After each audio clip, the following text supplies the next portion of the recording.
class. We will have. And since all of you have gone through almost 7 to 8 weeks of the session, I'm sure of digital marketing, you all are like half champions now. Okay. So you have understood a lot on different verticals. Okay. Now, this is currently influencer marketing is basically a current thing that is, I won't say coming up, it is already here. Okay. And it is here to stay for some more time. Okay. It is only growing, and everyone is right now um, like wanting to be a part of this. Now, how can anyone tell me that what is common between these people, these images, these people? What is common here? Anyone wants to unmute, please feel free to do so. They are promoting something. They are promoting something. Okay. Anyone else? They are the They are public influencing us. figure. Sorry, one by one again.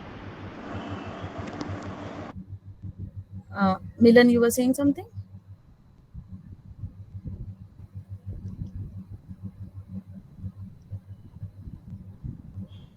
Is there someone who wants to say?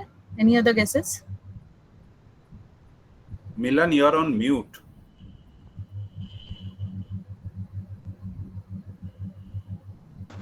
They are influencing us, and they are try to make some strong opinion about things we care about. Okay, okay. So basically, you all have a basic idea. This is definitely, yes, they are influencers in some way. Now, these people, while there is a child in this, there is a dog here, there is a guy, there is a fresh coconut milk image, there are a couple of women, there are a couple of men here. Now, what are they influencing? Or these are influencers, but you would be surprised to know that each of them individually has such an amazing base of followers. Now, this is what they are doing. Okay, each of these are an influencer in different categories. Okay, so the first profile is of a kid who's hardly about 7 to 8 year old. Okay, she is a child influencer. The last profile, as you see, is Technical Guruji. It is one of the oldest technical profiles, and he's a world, almost the top influencer in technology in the world. Okay, and while his followers is at 2.3 million on Instagram, these numbers that you can see here are the current Instagram followers. However, he has on YTube about 23 million followers. So as you can see, these 8 profiles here on the screen are already about 20 million follower base. Okay, so the overall, if you talk about the clout of followers for overall the influencers, it can go in probably more than the population of India. Okay, influencer is that big. Okay, now why or what influencers do, we are trying to understand here. Okay, so I'm moving on to my next slide. Okay, so who's an influencer? Okay, that's my so let's start from there.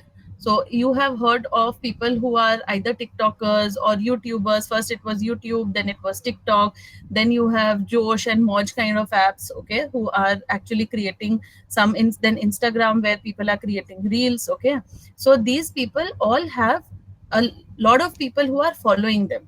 Okay, there are some people who are extremely popular, so popular that their followership is even more than, say, Shah Rukh Khan's followership. Okay, while he's like the biggest celebrity here in this age, but or in the last era maybe, but his followership, even the influencers followership, is surpassing even the Bollywood stars followership. Okay, although these were at one point of time a no one. Okay, now what do influencers do? Okay, they can be an individual. Okay, they can be, say, you can be an influencer, I can be an influencer in whatever we want, any particular niche that we have. Okay, or they can be pages also. Okay, so suppose I create a page for pets. Okay, where I want to be a pet influencer, it's not necessary that it is only one pet. Okay, I can probably give the do's and don'ts, or something that pets like, or the food for pets, lot of information where I'm covering only for pets. It can be a page which people are following who have interest in similar content. The page has to constantly create content of different kinds. Okay, either of the same nature or of different nature. Okay. Now there are different kinds of influencer, travel influencer, food influencer, etc. I am sure most of you would be at least active on social media in some way or the other and have come across these kind of reels or these kind of videos which influencers are doing. Okay. So now what is influencer marketing? Okay, most importantly, so influencer marketing is basically a word of mouth marketing. When I say word of mouth marketing, suppose you are wanting to go and buy, say, atta. Okay, someone tells you that Ashirvad atta is the best. Okay, your close friends, relatives tell you that Ashirvad atta is the best. So when you're buying the atta, you will obviously think twice and think that, okay, someone who's very close to me has recommended Ashirvad atta, let me go and buy Ashirvad atta instead of the other options available. Okay, so this is called word of mouth marketing, where you are creating people who are actually giving you a recommendation. Okay, so influencers are those people who create recommendation or who provide recommendation. Okay, it is a strategy where businesses, like a brand, is paying a person, an individual person or a group, to recommend their products to affect the purchase decision of the target audience. So if I am an audience, okay, I am, say, a housewife, okay, and I am the decision maker when it comes to selecting which atta, which masala, which ketchup I want to use for my family, then the brand who is selling these products will use, say, an influencer who I follow, okay, who like housewives like me will follow, okay, and maybe buy that product. Usually these people have a large social following or a captive market segment. Now, by, I'm sure you know, social following means people who have large number of people following them, and captive market segment means that they are following, like, I am, many housewives are really following them. Okay, now if they have different kinds of people following, they may not be the right influencer. It is just not about the number of people who follow. Okay, so I may have 5 million followers, but still a brand may not choose me to promote their products. Okay, can someone tell me why? Anyone who wants to go, anyone who wants to unmute, can someone tell me, if I have 10 million, 20 million followers, why, and someone who has got maybe only 1 million followers, why will I not be a chosen influencer for someone, and that 1 million person would be a chosen influencer? Because 1 million category maybe for a specific thing, like a specific audience maybe there, or specific audience they're targeting, those who have 1 million followers, or Correct. So, rather than those who have 25 million followers. There may be a mix of categories, uh, those who have okay. 25. Mm. So, yes, you are correct. Okay. So, but it is not necessary. So, there can be different reasons why a brand would choose a 25 million person or a 1 million person. A travel blogger, for example, a travel influencer can have a 1 million follower base, but these people are individually following only travel. These are people who probably I want to sell a wildcraft bag to. Okay, so I know that this is for hiking, trekking. Okay, any bag which is for hiking, trekking, or for travel purpose, I want to target only those people who have the reason to purchase that bag. So I will only go for a travel influencer, for example. Okay, I want to target a food influencer when I want to promote a specific, maybe a restaurant. I have a cafe. Okay, I have a cafe, or I have a new restaurant that I have opened. So if I get a food influencer to promote me, there is a high chance that I will get someone who is interested in trying out new different kinds of food, and hence will come to my cafe. Okay, yes, that is one of the reason. However, that is not the only way brands really choose influencers. Okay, now why do brands, why do people or brands associate with these influencers? Here you can see there are 6 major reasons why brands are associating with influencers. Okay, the first reason is brand awareness. Now, what is brand awareness? Brand awareness is basically telling everyone that I am a, suppose there is a new brand, I am a brand, I am new, this is my business, okay, this is what I am good at, look at me, okay. So brands will, suppose let's take an example of, say, Sunsilk, okay. So Sunsilk has a new product, okay, which makes your hair smooth, okay. So brands, here I am talking about the new product and making people or all women aware of my product, that is brand awareness. The second is lead generation. Now what is lead generation? I'm sure you would have in your previous classes, someone would have used these terminologies, and many of you may be aware. I'll just reiterate some of them maybe. Lead generation in this case is people will come and register for my product. Okay. Now it can be, for example, a real estate. Okay. Someone who wants to sell a flat. Okay. Someone who's into housing wants to sell a housing is using an influencer who has a certain specific place. Okay. Suppose Calcutta. Okay. Someone who's very influential in Calcutta, so that person is being used to recommend a new house or new property that is coming up in Calcutta to buy. Okay, that why should I buy this property?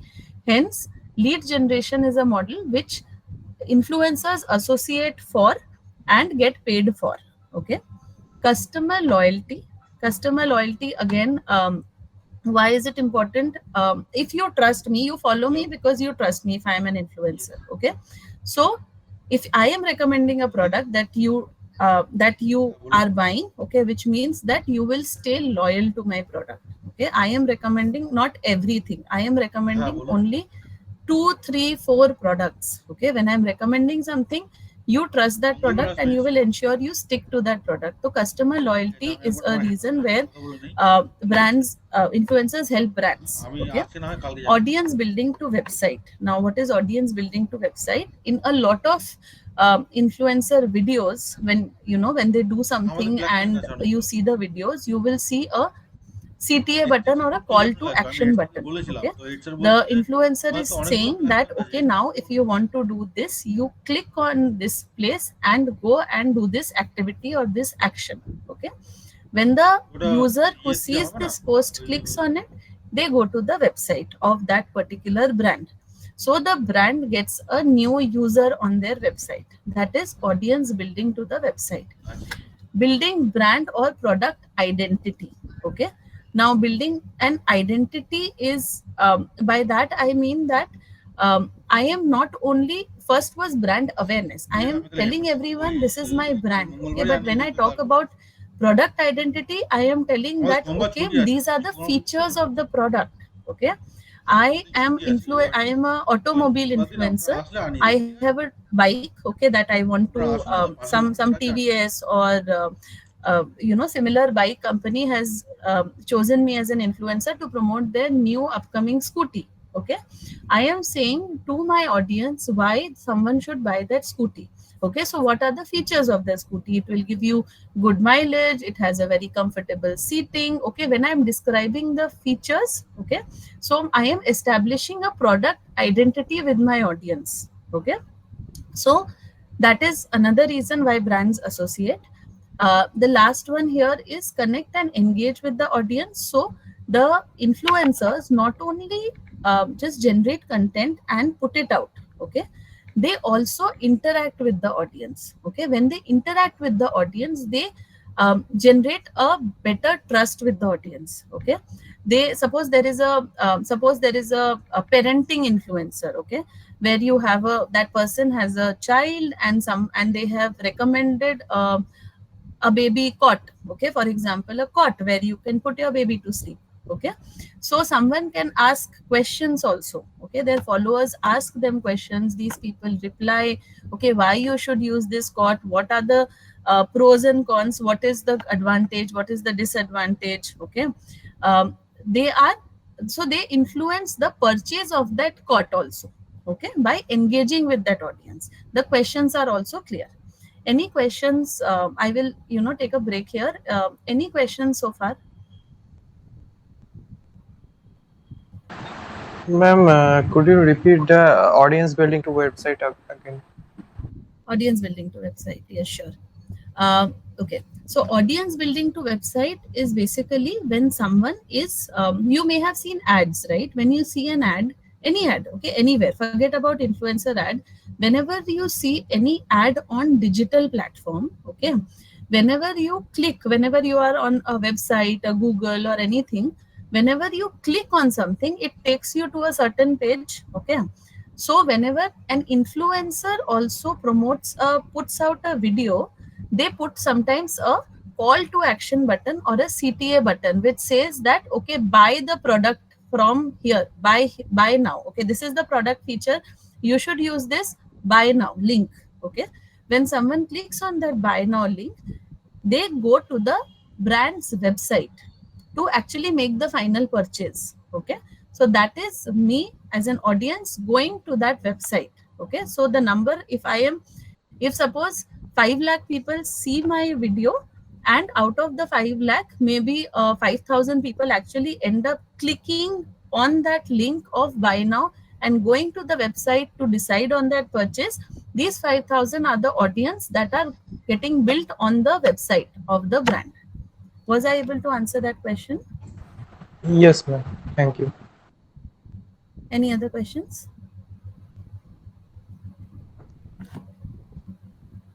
Okay, so we'll wait for more questions for the end. For now, I'm moving on with the presentation.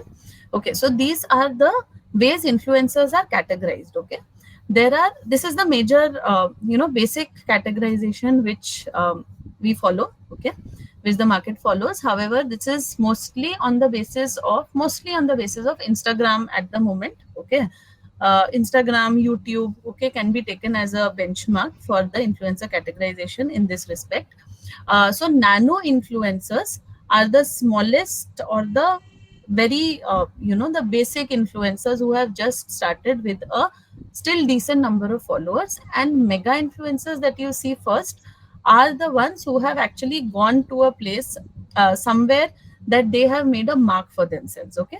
So mega influencers are those who are, which I was telling you, who are like mini celebrities in themselves. Okay, they are usually the sports star. In fact, not only the mini celebrities, but actually the huge stars like MS Dhoni would be a mega influencer when he partners for an ad, or if you go to his handle, okay, when he releases an ad from his handle which he has shot as a TV ad, he is influencing people for that particular brand.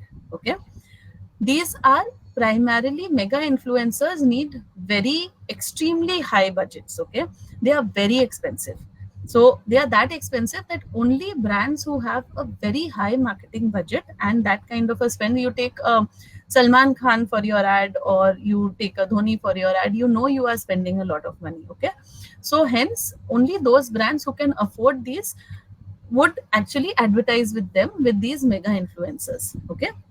There are some non-celebs also who have actually gone there, like Kusha Kapila and all. They are also almost decently mega influencers if you see them. The second category with 100K to 1 million followers, less than a million followers, but decently high, are the macro influencers. Okay, so these are the influencers who are majorly used by brands who have a sizable budget but not a extremely high budget. Now, why would people use a macro influencer? They are also expensive, okay. However, brands who are wanting an instant reach or recall in the market, I have taken 5 macro influencers and I immediately want that this is my in this entire market is covered and everyone knows about my brand, okay. That's when I will take a macro influencer, okay. These are the influencers who have sizable audience but may not be a celebrity, okay. They usually do not interact with their audience because their users or followers are so high. I was telling you that replying to messages or clarifying question, these are things which are not possible for the macro influencers to do because there are a lot of messages they would be getting. They have too many followers, okay. Comes the micro influencers. Now micro influencers are than to 1 lakh followers, okay. They are suitable for brands who need a little larger audience, okay, but don't necessarily need complete market coverage, okay. They are usually the kind of influencers who are specific in their, which I was telling you, like if a travel blogger with only 1 lakh followers, million followers wants to be targeted, okay, then that will be a micro influencer, okay. Obviously if they are in this particular range of followers, then they'll be called a micro influencer, but their audience will be extremely relevant to the brands, okay. And so they will give you more focused targeted users, targeted website visits, targeted leads, okay. All that, the conversions will be much higher, okay. If you want, the objective is of conversion, then the conversions will be much higher. The last segment is that of nano influencers. Now nano influencers are only about 1000 to 10,000 followers, okay. They are the kinds who don't mind trying out products, okay. They can even sometimes, you send them products, they can do barter deals also. You give them products, they will recommend your product if they are okay to use it, okay. And they usually are not that expensive, okay. They are sorry, so they are not very expensive, they are affordable. So small and big brands, all of them can use it, okay. They have niche, sometimes they are very generic influencers also, and they maintain a one-on-one or very personal touch communication with their followers, because the followers are extremely low in number, okay. These nano influencers have a then probability to go into a micro, then macro segments, okay, depending on how focused approach they are taking to grow their influencer base, okay. So the here are the influencer categories. Now we move on, and I would like to tell you what is the, so we often confuse influencer marketing with social media marketing. Now that you all have gone through a social media marketing session, and Facebook and all sessions, you would have a basic idea of how these things work. So how is influencer marketing different from social media marketing? While all these Instagram, YouTube, these are all also coming under social media, okay. So you can call that influencer marketing is maybe also a form of social media marketing, okay. You may think that. However, there is a sizable or considerable difference, I would say, okay. Now how are they different? The influencer marketing, okay, is basically, as you have seen, promotion with social media followers. However, when it comes to what is social media marketing, it is usually the ads that you see on Facebook when you are actually going through your particular feed about your particular when you're seeing your friends posts, you will see suddenly one ad which you have really not which is not there in your friend list or anything. That is your that is an ad. It can be a form of display ad or a static creative, or it can be a video ad also, okay. On YouTube also, when you're watching a video, you will see a skip ad option, okay. So that is also a promotion on social media via creatives, okay. So this is your basic difference, okay. Now why should which of these the brand should take? Influencer marketing is very expensive comparative to social media marketing, because social media marketing, you can put out an ad and reach a lot of users at one go, okay. Here influencer marketing, to target that many users, you have to actually figure out the right influencers, and you also have to figure out multiple right influencers and pay them. It's comparatively an expensive strategy, okay. Social media marketing has a measurable ROI or return of investment, which means that if you are spending 100 rupees on social media or a 1 lakh rupees on social media, you can measure, okay, how many people have really come to my website, how many people are giving me the lead, everything is trackable. What is my total end goal, okay. Usually influencer marketing is not measurable unless you have that one CTA button, okay, or call to action button, which influencer videos will have. Sometimes, usually people are just talking about the product or creating reels about the product. You really can't track that, because of that reel, how many people have been influenced and how many purchases have been made for your product. It is not directly measurable, okay. It is influencer marketing is more direct communication and engagement, okay. In social media marketing, you have very low engagement, okay, because a lot of people are seeing, but it may not be relevant to you, okay. You may be seeing, with my first example was an Ashirvad Atta, you may be seeing an Ashirvad Atta ad, okay. However, you may not be the person who's actually deciding whether which atta to buy. Maybe your mother is the person, or your wife is the person who will be deciding which atta to buy, okay. So there is lower engagement because the content may not be relevant to everyone who's seeing it on social media.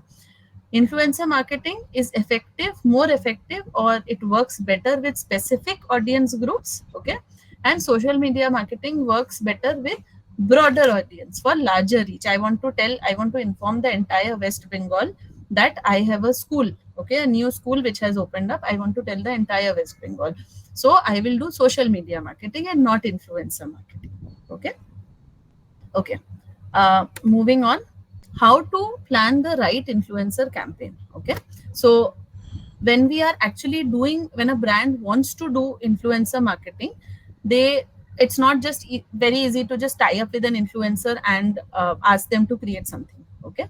There is a complete process which the brand has to follow. Only then they will get the right results, okay, what they are expecting, because they will spend a considerable amount of money.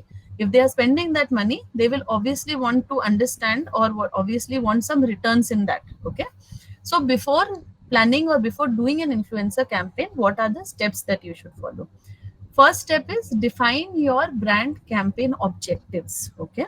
So you have to know, a brand should know, why do I want to do this influencer campaign, okay.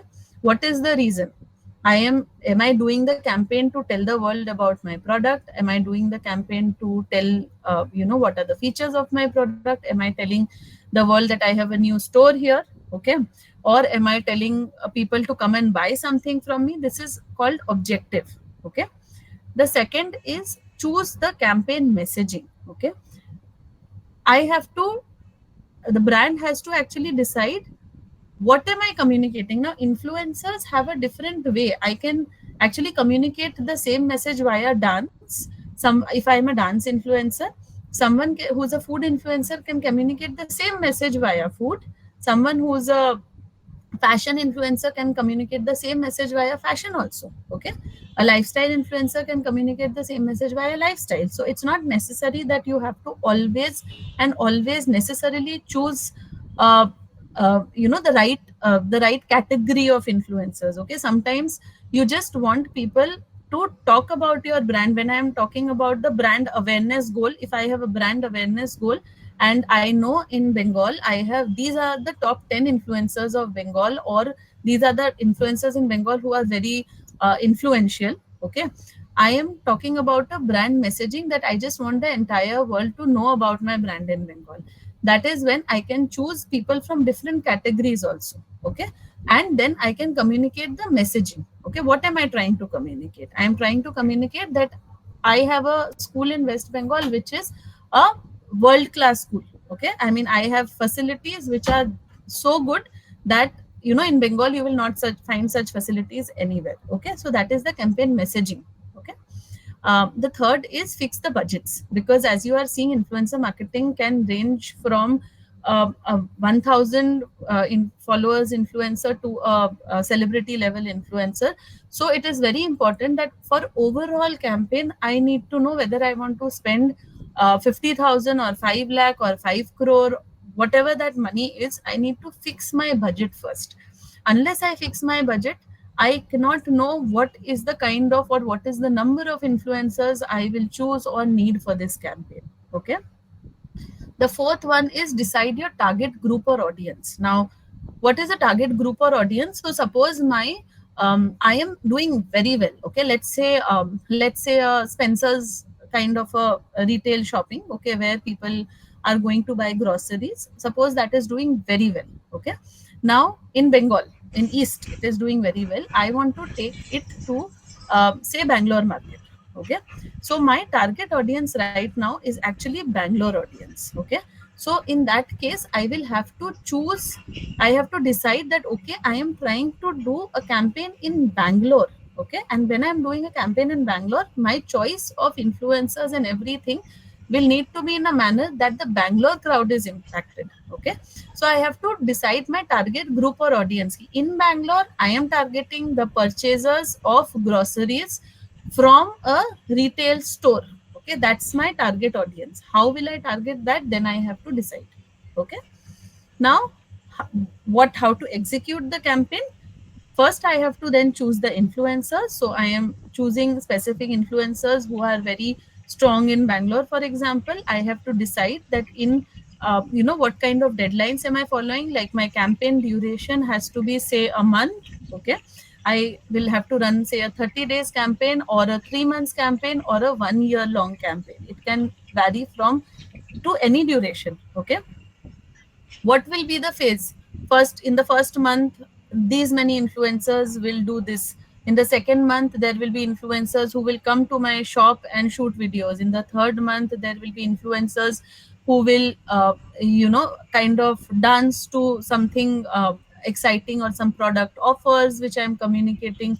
In the fourth month, something else will happen. So that campaign deadline will decide the phase in which I will take this journey along. Okay, the execution, launch, and amplification. Then comes, after I decide what all with these influencers do, I will have to brief the influencers. I will have to tell them. Okay, I will have to give them the messaging. I'll have to launch the campaign. By launch of the campaign, I mean I will have to showcase the campaign on different medias. They will create these videos. They will release it. If I want to ensure amplification, I also may use some videos to play on on my specific social media handle. I can also do, you have seen some in partnership with, okay, so and so brand in partnership with X influencer. Okay, which means that that influencer is a partner. Okay, and I am also promoting and I'm amplifying. Okay, amplifying means increasing the reach or awareness of my campaign. Evaluation and reporting. So again, as influencer marketing is directly not measurable, so the evaluation is kind of a little less. Okay, evaluation will definitely be there, but reporting will be less, not directly measurable. However, still you can identify, okay, has there been an increase in people who are visiting my store? Okay, if there's a 1 month campaign and after these 30 days or during this 30 days are more people coming into my store, which will decide whether a campaign has been successful or not successful. Okay, like that, once your objectives are defined, you can also tell that, okay, is my objective getting fulfilled, okay, via doing this activity. Okay, so that's how is a basic cycle of an influencer campaign. The last thing that I would like to take you through is the kind of associations influencer do. Okay, for any influencer marketing. After this, we jump to the Q&As. Okay, in the interest of time, I will just take you through these basic 6 types of association. The first one is sponsored content. Okay, so sponsored content is the basic type of association. Brands pay influencers to create contents featuring their products and services. Okay, I am cooking and I am keeping a certain masala pack in front of me while cooking. Okay, so that is a sponsored content. I am talking about my food. I'm a food influencer. I'm talking about my food. But always, whenever I'm talking about my food, that masala pack is in front. Whenever I'm using an oil, there is an oil brand which is in front. So that oil brand is paying me to use that oil in every video that I create. Okay, or in 10 videos that I create. Okay, so that is sponsored content. Product reviews, for example, beauty influencer, okay, is using a certain makeup product like Lakme or anything. Okay, and they are creating that video using those products and showing how to use the product, or how, what is the effect when you use the product. You are your face is changing, you are looking more beautiful, or something on those lines. So product reviews, it can also be for, say, a phone, a new phone is launched in the market. Okay, you are saying what are the good features of the phone, how is the camera of the phone, okay, what is the quality, how is the battery life. These are all a part of the product review. Okay, affiliate marketing, influencers work on a commission based model. You have already gone through an affiliate marketing session. Okay, so affiliate marketing in this case is like they all influencers are given a link, okay, a unique link for themselves. Whoever is associating with a certain brand who wants to do affiliate marketing, they will have a unique link, product code, that use this product code to buy this product, okay. So that is affiliate marketing. Every sale that is made through that link will be attributed to that influencer, that okay, because I took this influencer and there were 100 pieces of my brand sold, so this was a success or not, okay. That is how it is decided. Brand ambassadorship. Now brand ambassadorship usually is a little long term. It's not a one campaign or a one video kind of an association. Influencers usually get into say a 3 month, 6 month, or 1 year association, a long term association with the brand, okay, and create regular content, okay. Excuse me, constantly create content of different nature, okay, which I was telling you about the oil. So maybe for 3 months, whatever videos I am releasing of my cooking, I am using that particular oil in different ways. And while creating that video, I'm also talking about, okay, this oil is so light and hence I'm using it, my kids love it, okay, there is no it's not chip chipa, it's not at all sticky, okay, it's very good for health. So these are things which they are also talking about while they are creating the video, okay. And this is usually a little long term. It's not a one product one time kind of a association, okay. Giveaways and contests. So you will see a lot of giveaway kind of videos or stories on Insta, that you will see that, okay, comment on my post, tag sorry, comment on my post, tag, so say 5 of your friends, and you will be eligible to win this product for free, okay. So this is how influencers are also talking about their product, the features of the product, and also getting people to engage, follow this brand, okay, follow this brand, tag 5 people, and get a chance to win this for free, okay. So the brand is increasing. In this case, the brand is increasing their followers on the page, okay. They have say 100K followers and they want to take it up. They are running contests and giveaway. People are going, following their profile, who are interested in that product, okay. Lastly, this is advocates, okay. These are usually they don't get they don't associate on a monetary basis, okay. However, they are okay with barter kind of deals, okay. They don't mind using the product themselves, okay. And they are the right influencers. So they usually are people who don't work on a paid model, okay. I like a product, I am using it, okay. So the what the brand will do is, brand will contact me and manage me and keep saying, okay, I'm giving you more free products, I am giving you this, okay, you keep doing what you are doing, okay. I am a loyalist, I am loyal to this particular product, okay, and I'm talking about this product even without getting paid, okay. So then the brand has to very nicely just manage these kind of people who are actually talking about their brand, okay. So these were the kind of associations which brands usually do, okay. So before we jump to the question answers, can someone tell me who's this?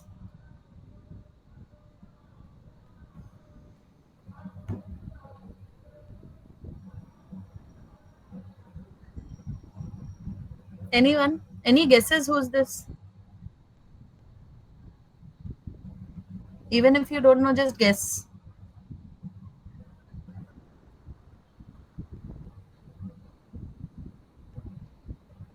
No guesses. You all don't like her? Don't like the screen, don't like the face, or I have bored you enough?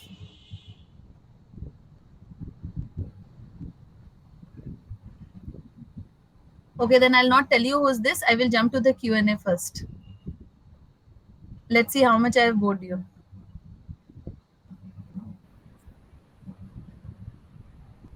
Open to questions, anyone?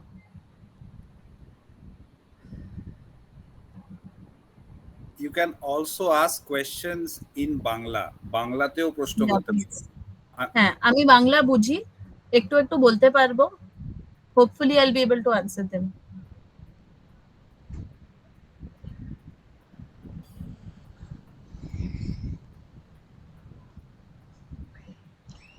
Influencer marketing practically কিভাবে আমরা use করতে পারি, মানে practical influencer marketing এর প্র্যাকটিক্যালটা কি, মানে actually এটা তো আমাদের জন্য কি, আমরা তো ইনফ্লুয়েন্সার মার্কেট হতে পারবো না, কারণ এটা it takes A lot of time, lots of energy, lots of set up anything.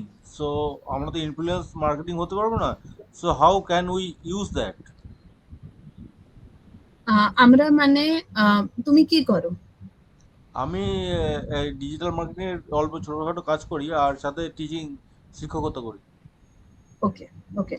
তো তোমার মানে যেটা আমি বলেছিলাম কি কেন ইনফ্লুয়েন্সার মার্কেটিং ইউজ হয়, ওকে, তোমার যা কাজ তুমি করো ওটাতে ইনফ্লুয়েন্সার মার্কেটিং কেন লাগবে, লাগবেও কি লাগবে না, ঠিক আছে, আগে ওইটা বুঝতে হবে।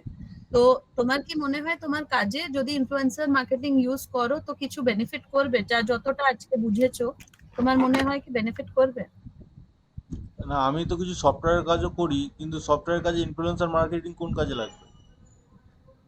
আচ্ছা, তো লাগবে না। তো ইনফ্লুয়েন্সার মার্কেটিং এ সবচেয়ে আগে এটা বুঝতে হবে কি আমার কাজে কি ইনফ্লুয়েন্সার মার্কেটিং লাগবে। যদি আমি ইনফ্লুয়েন্সার নিই আমার কাজে কি কোনো বেনিফিট হবে, যেটা ছিল অবজেক্টিভ, ওকে, কি আমি কেন ইনফ্লুয়েন্সারকে নিতে চাই না কেন ইনফ্লুয়েন্সার মার্কেটিং করতে চাই, ওকে। তো আমি যদি একটা ব্র্যান্ড আছি, আমি যদি কিছু বলতে চাই সামনে কাউকে, আমি যদি কিছু বলতে চাই আমার ব্র্যান্ডের ব্যাপারে, তাহলে আমি ইনফ্লুয়েন্সার মার্কেটিং করবো। আমি কি আনসার করতে পেরেছি? মানে does it answer your question? বুঝতে পেরেছি। As a digital marketer how can we use that? As a digital marketer, I will, there will be people who want to, you will be a digital marketer for a certain brand, right? মানে তুমি digital marketing করবে ওটা তো কারোর জন্য করবে as a digital marketing person, না হলে তুমি কোনো কোম্পানিতে যদি কাজ করছো, না হলে তোমার নিজস্ব কোম্পানি আছে, ঠিক আছে, যেখানে যেটা তুমি প্রমোট করতে চাও, যদি ওরম কিছু আছে তাহলে তুমি বুঝবে কি আমি এই কোম্পানির জন্য আমি ইনফ্লুয়েন্সার মার্কেটিং করতে চাই, না আমার কোম্পানি আছে যেটা আমি প্রমোট করতে চাই, তো কোন ইনফ্লুয়েন্সার আমার কাজে দেবে, ওকে। আর তারপরে আমি ইনফ্লুয়েন্সার মার্কেটিং করবো। আর ইনফ্লুয়েন্সার মার্কেটিং করার জন্য আমি সবচেয়ে আগে আইডেন্টিফাই করব কি আমি কেন করব আর কাকে দিয়ে করাবো, ঠিক আছে, কত আমার কাছে টাকা আছে যেটা আমি স্পেন্ড করব, আমি কাকে দিয়ে ইনফ্লুয়েন্সার মার্কেটিং আমার আমার যে কোম্পানি আছে যেটা আমি প্রমোট করতে চাইছি ওটা কার জন্য, মানে কে করলে আমার বেশি ভালো প্রমোশন হবে, বেশি ভালো আমি রেজাল্ট পাবো, ওটা ডিসাইড করলে as a digital marketer for that brand, এই প্রোডাক্ট আছে, এই কোম্পানি আছে, একটা প্রোডাক্টও যদি তুমি প্রমোট করতে চাও, একটা পেন প্রমোট করতে চাও, কোন ইনফ্লুয়েন্সার আছে যে আমার পেনটা প্রমোট করলে আমার পেন বাচ্চারা বেশি ইউজ করবে, ঠিক আছে, ওইটা আইডেন্টিফাই করে তাহলে তুমি ওদের সাথে ইনফ্লুয়েন্সারের সাথে কথা বলতে পারো। তুমি এজেন্সি, অনেকগুলো এজেন্সি আছে যারা ইনফ্লুয়েন্সারদের সাথে ডাইরেক্ট কাজ করে, ঠিক আছে, ওদের কাছে গিয়ে তুমি ইনফ্লুয়েন্সার ইনফরমেশন, মানে ওরা তোমায় বলে দেবে হ্যাঁ এটা করতে চাও, এই ইনফ্লুয়েন্সার গুলো ঠিক আছে, করে তোমায় ইনফ্লুয়েন্সার দেবে, আর তারপরে ওরা ওই ট্রেনিং দিয়ে সব করে এক্সিকিউশন করাবে। আমি কি উত্তর দিতে পেরেছি? হ্যাঁ, ঠিক আছে, কিন্তু বিষয়টা হচ্ছে যে ইনফ্লুয়েন্স। রানা, রানা, তোমার স্পেসিফিক কাজে, তুমি যে স্পেসিফিক কাজটা করো, তুমি যেটা বললে, তোমার ক্ষেত্রে ইনফ্লুয়েন্সার মার্কেটিং করে কোনো লাভ হবে না, টু বি ভেরি অনেস্ট।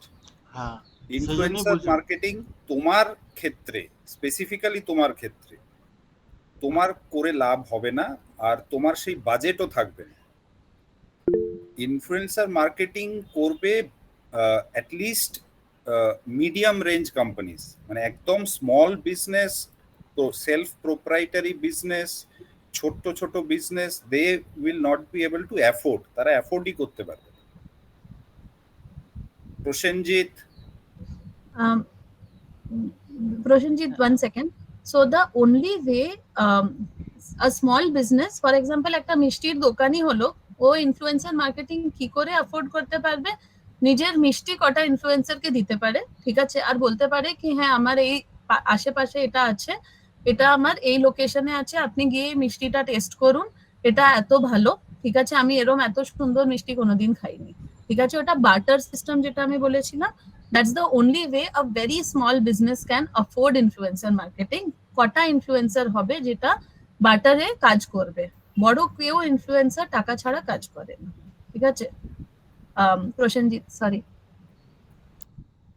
হ্যাঁ ম্যাম, এখানে দুটো জিনিস যেটা চোখে পড়ছে, সেটা হচ্ছে যে এক হচ্ছে যে আমি কোনো আমার কোনো বিজনেস রয়েছে, সেখানে আমি একটা ইনফ্লুয়েন্সার মানে একটা প্রোডাক্ট রয়েছে, সেটা সেই প্রোডাক্টটাকে আমি প্রমোট করতে চাইছি কোনো একটা ইনফ্লুয়েন্সার দিয়ে, তাই তো? এটা একটা রইলো।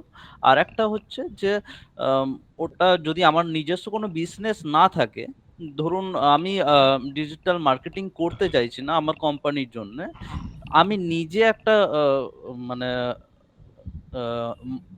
নিজে একটা ইনফ্লুয়েন্সার হতে চাইছি, ঠিক আছে? সেক্ষেত্রে এই নলেজটাও কাজে লাগবে, তাই তো? এই দুটো ক্ষেত্রে আমার কাজে লাগতে পারে, দুটো দুটো আলাদা আলাদা। ক্ষেত্রেই কাজে লাগতে পারে। নিজে যদি কেউ ইনফ্লুয়েন্সার হতে চাও, হুম, এইগুলো হলো বেসিক আইডিয়া কি কি কি করা যায় একটা ইনফ্লুয়েন্সার হয়ে, আমি কি কি করতে পারি, কি কি ঠিক করতে আছে? পারি। হোয়াট ইজ মাই স্কোপ, আমার স্কোপ কি আছে, হুম ওকে? হুম হুম আর হুম কিন্তু একটা বেসিক যেটা হলো ইনফ্লুয়েন্সার হওয়ার জন্য, সেটা হুম, হলো রেগুলার কন্টেন্ট ক্রিয়েট করা। মানে তুমি আজকে একটা ভিডিও বানালে, আবার 5 দিন যদি ভিডিও বানাবে না, আবার 5 দিন পরে একটা ভিডিও বানালে, ওটা ইউজুয়ালি সব ক্ষেত্রে হবে না, চলবে না, ঠিক আছে? আনলেস এবার তুমি ভাবো কি তুমি ট্রাভেল ইনফ্লুয়েন্সার হতে চাও, তুমি সারা বেঙ্গলে তুমি ঘুরে ঘুরে ভিডিও বানাবে, তো ট্রাভেল ইনফ্লুয়েন্সার হয়তো রোজ রোজ তো আর ঘুরতে বেড়াতে পারবে না, ঠিক না আছে? ওটা না হয়তো একটু রিজনেবল ডিউরেশনে করলেও হয়, কিন্তু most of the influencers regular দিনে 2, 3, 4টে ভিডিও বানাতে হয়। যদি বড় হতে চাও আস্তে আস্তে, মানে হুম যদি হুম, ইনফ্লুয়েন্সার হতে চাও, অবজেক্টিভ তো এটাই হবে না কি বড় হবে আস্তে আস্তে, হ্যাঁ অবশ্যই। ন্যানোতে থেকে যাবে না, ন্যানো না, থেকে মাইক্রোতে যাবে, মাইক্রো থেকে বেশি বড় হবে। তো ননস্টপ ভিডিও কন্টেন্ট বানাতে হবে, পোস্ট করতে হবে, স্টোরি দিতে হবে, তাহলেই তোমার ইনস্টাগ্রামটা তোমার প্রোফাইলে বুঝতে পারবে কি এ ভালো কন্টেন্ট বানাচ্ছে, আমি এটাকে বুস্ট করব। অ্যালগরিদম থাকে পেছনে, হ্যাঁ ওটা হ্যাঁ, তাহলে তোমার প্রোফাইলটা বুস্ট করবে, তাহলেই তোমার ফলোয়ার বাড়বে। ঠিক আছে ma'am, thank you ma'am. Anyone else? Madam, আমি মিলন বলছিলাম।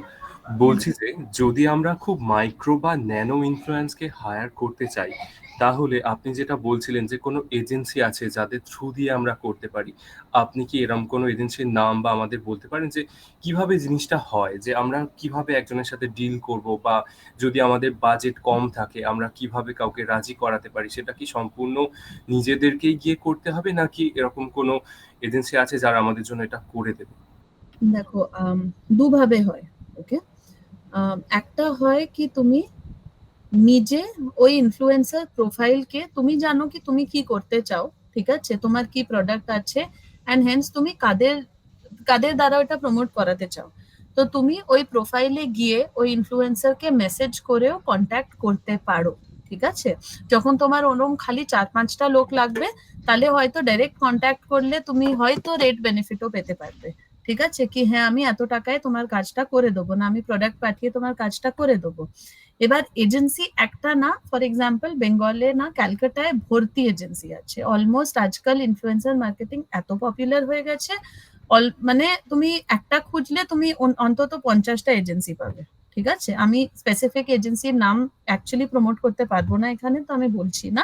তুমি যদি এজেন্সি আর ইনফ্লুয়েন্সার মার্কেটিং গুগলে মারবে না কি গুগলে agencies in Calcutta which does influencer marketing, তুমি এমনিও 10টা নাম পেয়ে যাবে, ঠিক আছে?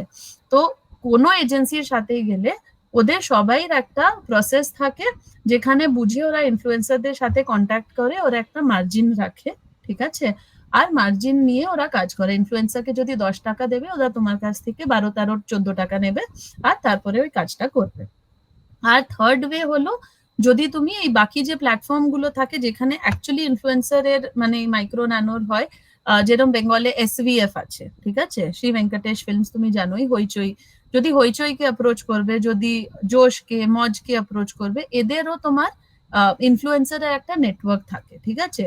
এরাও তোমার ইনফ্লুয়েন্সার মাইক্রো ন্যানো বেচে দিতে পারবে। কিন্তু বেস্ট ওয়ে হলো যদি তুমি কম বাজেটে কম ইনফ্লুয়েন্সার দিয়ে করতে চাও, তোমার হয়তো 50,000 টাকাই বাজেট আছে, কথার কথা বলছি, ঠিক আছে, ছোট বিজনেস আছে যে কেউ, তো 50,000ই বাজেট আছে, তো 50,000এও ইনফ্লুয়েন্সার মার্কেটিং হতে পারে, জিরো বাজেটেও হতে পারে যদি তুমি প্রোডাক্ট দিয়ে করছো, ঠিক আছে। তো তখন ডাইরেক্ট কন্ট্যাক্ট করা বেস্ট অপশন। বুঝতে পেরেছি। যেটা বোঝা যাচ্ছে যে সত্যি সোশ্যাল মিডিয়া মার্কেটিং এর থেকে ইনফ্লুয়েন্সার মার্কেটিং করলে সুবিধা কিন্তু অনেক বেশি। তার কারণ হচ্ছে যে আমরা হয়তো হাজার হাজার টাকা সোশ্যাল মিডিয়া অ্যাডস রান করতে পারি, কিন্তু আমরা কখনোই একটা মানুষকে কনভিন্স করতে পারবো না যে আমাদের প্রোডাক্টটা কত ভালো, সেটা ঠিকভাবে কনভিন্স করা হোক বা ভুলভাবে হোক। কিন্তু যখন একজন ইনফ্লুয়েন্সার যাকে অলরেডি মানুষজন চেনে, যার কথা শোনে, সে যখন সেই একই কথা বলে, তার ভ্যালুটা কিন্তু বেশ কয়েক গুণ বেড়ে যায়। ফলে যদি বাজেট ইস্যু না থাকে, আপনার কি মনে হয় যে সত্যি ইনফ্লুয়েন্সারদের মার্কেটিং এ কাজে লাগানো উচিত? Exactly, budget issue is not the point. Definitely influencer মার্কেটিংটা অনেক ভালো, ঠিক আছে, কিন্তু দুটোরই যেরকম না অ্যাডভান্টেজ ডিসঅ্যাডভান্টেজ হয়, ঠিক আছে। যেটা আমি তোমায় দেখালাম কি বেশি লোককে যখন বলতে যাবে, অনেক লোককে, আর বাজেটটা তোমার কম থাকবে, তখন সোশ্যাল মিডিয়া মার্কেটিংই বেটার হবে। কিন্তু যখন তুমি অনেক কিছু বলতে চাও, ঠিক আছে, ওইখানে তো একটা অ্যাড দেখিয়ে তো আমি এত কিছু বলতে পারবো না। একটা অ্যাডে আমি কত কন্টেন্ট লিখতে পারবো যেটা দেখা যাবে 4 লাইন 5 লাইন 6 লাইন, এর বেশি তো লিখতে পারবো না। তখন ইনফ্লুয়েন্সার মার্কেটিং এ আরো ডিটেইলে বলা যায়, ঠিক আছে। তো এরম নাকি সবকিছুতে influencer marketing is definitely better than social media marketing, ওটা কিন্তু ঠিক না। কিন্তু অনেকই ক্ষেত্রে যেখানে এই অবজেক্টিভটা, যেখানে তোমার কাজই এরম কি ইনফ্লুয়েন্সার মার্কেটিং এ বেটার ওয়ার্ড অফ মাউথ হবে, বেটার ট্রাস্ট বিল্ড হবে, বেটার লয়্যালটি হবে, তখন হ্যাঁ, influencer marketing will be a better choice. Okay madam, thank you.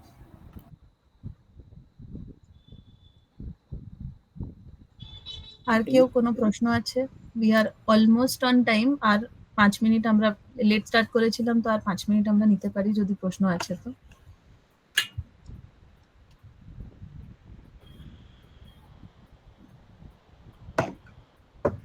Any other question? আর কারোর কোনো প্রশ্ন আছে ইনফ্লুয়েন্সার মার্কেটিং নিয়ে? Okay, okay, I think we are good. we are good. You see, I will just show the last slide which no one wanted to answer once. Okay, yes. so now who is this lady? Okay, this is India's first AI influencer, artificial intelligence influencer. Her name is Kaira. Okay, she is not a real person. এটা computer generated একটা AI model influencer, India's first virtual influencer. Okay, লেখা আছে এখানে, profile যদি দেখতে পারবে এখানে, she already has 250,000 followers. Okay, 250,000 followers মানে she is more than a nano, she is almost like macro level এ চলে যাচ্ছে, ঠিক আছে। she has done many associations with brands. Okay, Amazon থেকে বোট, যেটা ইয়ারফোন আছে, এরা সবাই এর সাথে অ্যাসোসিয়েট করেছে। লেখা আছে she is a model and traveler. She has associated with fashion brand. She has metaverse এও fashion show করেছে, ঠিক আছে। তো she is India's first virtual influencer. এখন মানে আমরা আর রিয়েল পিপলের ইনফ্লুয়েন্সার হয়ে আমরা এবার নেক্সট লেভেলে চলে গেছি, ঠিক আছে। এবার আমরা ক্রিয়েট করছি ইনফ্লুয়েন্সার, ওদের একটা ইমাজিনারি লাইফ ক্রিয়েট করছি, ঠিক আছে। শি ইজ আ বট, ওর একটা ইমাজিনারি লাইফ, কি আমার এত ভালো লাইফ আছে, আমি এখানে যাই, আমি ওখানে ট্রাভেল করি, আমি একটা ভালো ভালো জামা কাপড় পরি। প্লিজ ভিজিট হার প্রোফাইল, তোমরা বুঝতে পারবে কি আমরা এখন কোথায় আছি ইনফ্লুয়েন্সার মার্কেটিং এ, ঠিক আছে। And this is the future, this is actually just coming up, so this is the future of influencer marketing now. Okay, এখন অনেক অনেক যখন মেটাভার্স বলে সার্চ করবে, দেখবে অনেকই বড় বড় ব্র্যান্ডস এখন ক্যাম্পেইন গুলো মেটাভার্সে করছে, যেখানে বেশি লোকের সাথে তুমি ইন্টারঅ্যাক্ট করতে পারবে আস্তে আস্তে, ঠিক আছে, সবকিছু ভার্চুয়াল হয়ে যাচ্ছে। তো she is the future. Okay, so please do search her profile, Kyra on IG. Okay, বাস, thank you. Thank you, Anchal. Thank you, everyone. Thank you so much for Thank this you, ma'am. Annesha, have you joined? Yes, I have joined. আমার আগের সপ্তাহে হয়ে গেছিল, তাহলে directly শুরু করছি। এখন যেটা আমরা করব, যেটা আমরা জানবো, that is E commerce marketing. E commerce marketing already তোমরা এর অনেকগুলো ভার্টিকালস জেনেই গেছো, মানে social media marketing, affiliate marketing, আজকে যেটা জানলে ইনফ্লুয়েন্সার মার্কেটিং, এই সবকটাই কিন্তু ই কমার্স মার্কেটিং এরই পার্ট। এবং আজকে যেটা জানবো সেটা হচ্ছে as a nutshell E commerce marketing কি, এবং কি কি মডেলে ই কমার্স মার্কেটিং রয়েছে, কতগুলো চ্যানেলে ই কমার্স স্ট্র্যাটেজিতে আমরা ই কমার্স মার্কেটিং প্রমোট করতে পারি ইত্যাদি। আমি স্ক্রিন শেয়ার করছি, না দেখতে পারলে প্লিজ বলো। ওকে, তো ই কমার্স মার্কেটিং এর অ্যাজ এ নাটশেল আমরা এই সমস্ত কিছু জানবো। ই কমার্স মার্কেটিং কি, ই কমার্স মার্কেটিং এর বিজনেস মডেল কোনগুলো, type of e commerce marketing, কি করে ই কমার্স মার্কেটিং এর প্ল্যান বানানো যায়, গোল স্ট্র্যাটেজি কি কি হয়, এবং ই কমার্স মার্কেটিং এর ইম্পর্টেন্ট মেট্রিক্স কি কি। শুরু করছি। ফার্স্টে হচ্ছে ই কমার্স মার্কেটিং কি। আমি ইংলিশে পড়ছি, বাংলাতে তারপরে বুঝিয়ে দিচ্ছি। E-commerce marketing is a method of promoting a business that sells its products or services through the internet. The goals of e-commerce marketing are driving traffic to online store, converting visitors to paying customers, and retaining them after a purchase. তো basically ব্যাপারটা কিছুই না।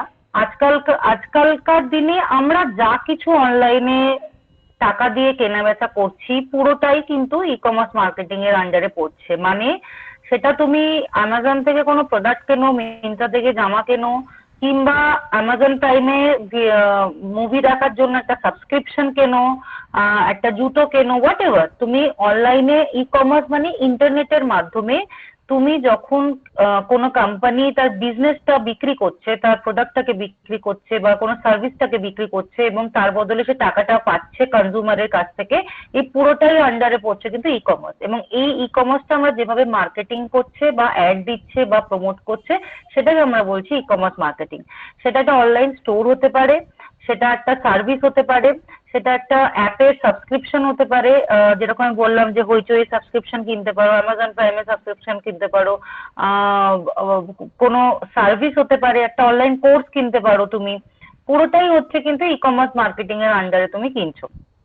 আমাদের মূল উদ্দেশ্য হচ্ছে obviously কেনা বেচা করা, যারা সেলার তারা ব্যবসা পাচ্ছে, তাদের বিজনেস গ্রো হচ্ছে, এবং ভিজিটর মানে আজকে তুমি যখন ই কমার্স সাইটে যখন ঢুকছো, ঢুকে শুধু তো অনেক সময় দেখতেও তো ঢোকো,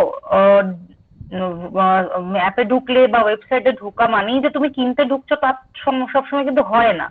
তো তাদের ওই ওয়েবসাইটটা বা অ্যাপটা এমন ভাবে বানানো বা সেটাকেও বা এমন ভাবে মার্কেটিং করা যাতে তুমি যাতে ঢুকে তুমি যাতে নিজেকে রেজিস্ট করতে না পারো, তুমি যাতে কিছু না কিছু কিনে ফেলো, কিছু না কিছু অ্যাপের সাবস্ক্রিপশন নিয়ে ফেলো বা কোনো একটা প্রোডাক্ট কিনে ফেলো, কোনো একটা জিনিস ওখান থেকে পারচেস করে নাও।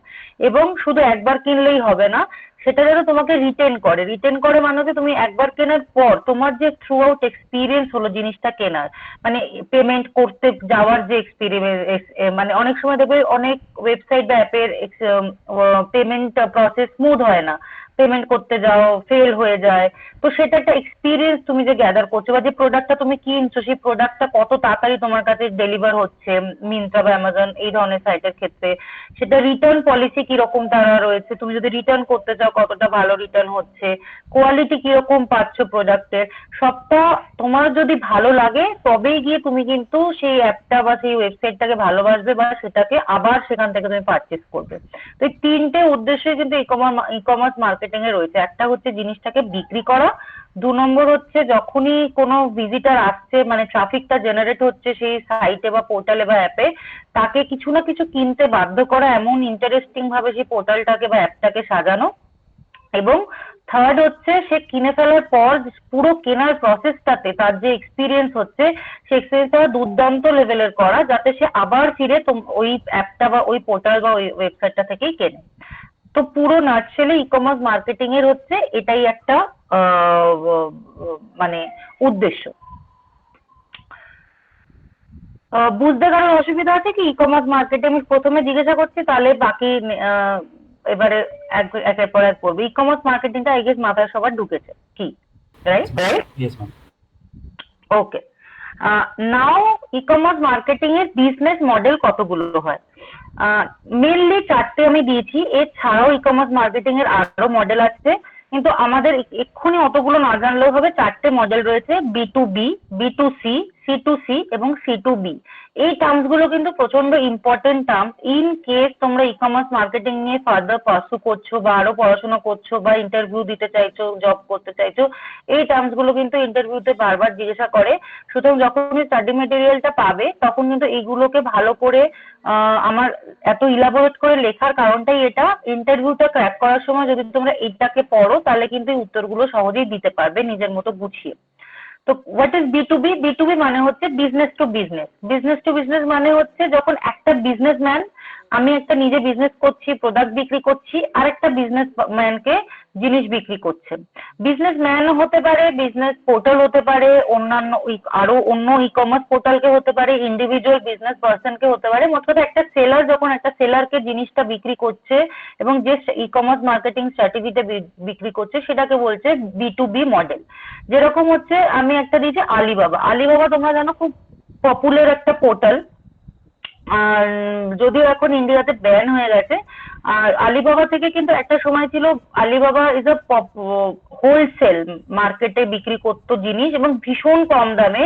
একটা চাইনিজ পোর্টাল ছিল যেখান থেকে মানে যে কোনো দেশের বিজনেস, তুমি যদি আজকে একটা অনলাইন স্টোর খোলো বা দোকান খোলো, সেখান থেকে কিন্তু হোলসেলে প্রচুর ভালো ভালো জিনিস, সে জামা কাপড় থেকে শুরু করে বা হোম ডেকর থেকে শুরু করে রেগুলার ইউজে, মানে আলপিন টু এলিফ্যান্ট সমস্ত কিছু বাল্কে ভীষণ কম দামে কিনতে পারতে যদি তুমি নিজে একটা বিজনেসম্যান হতে।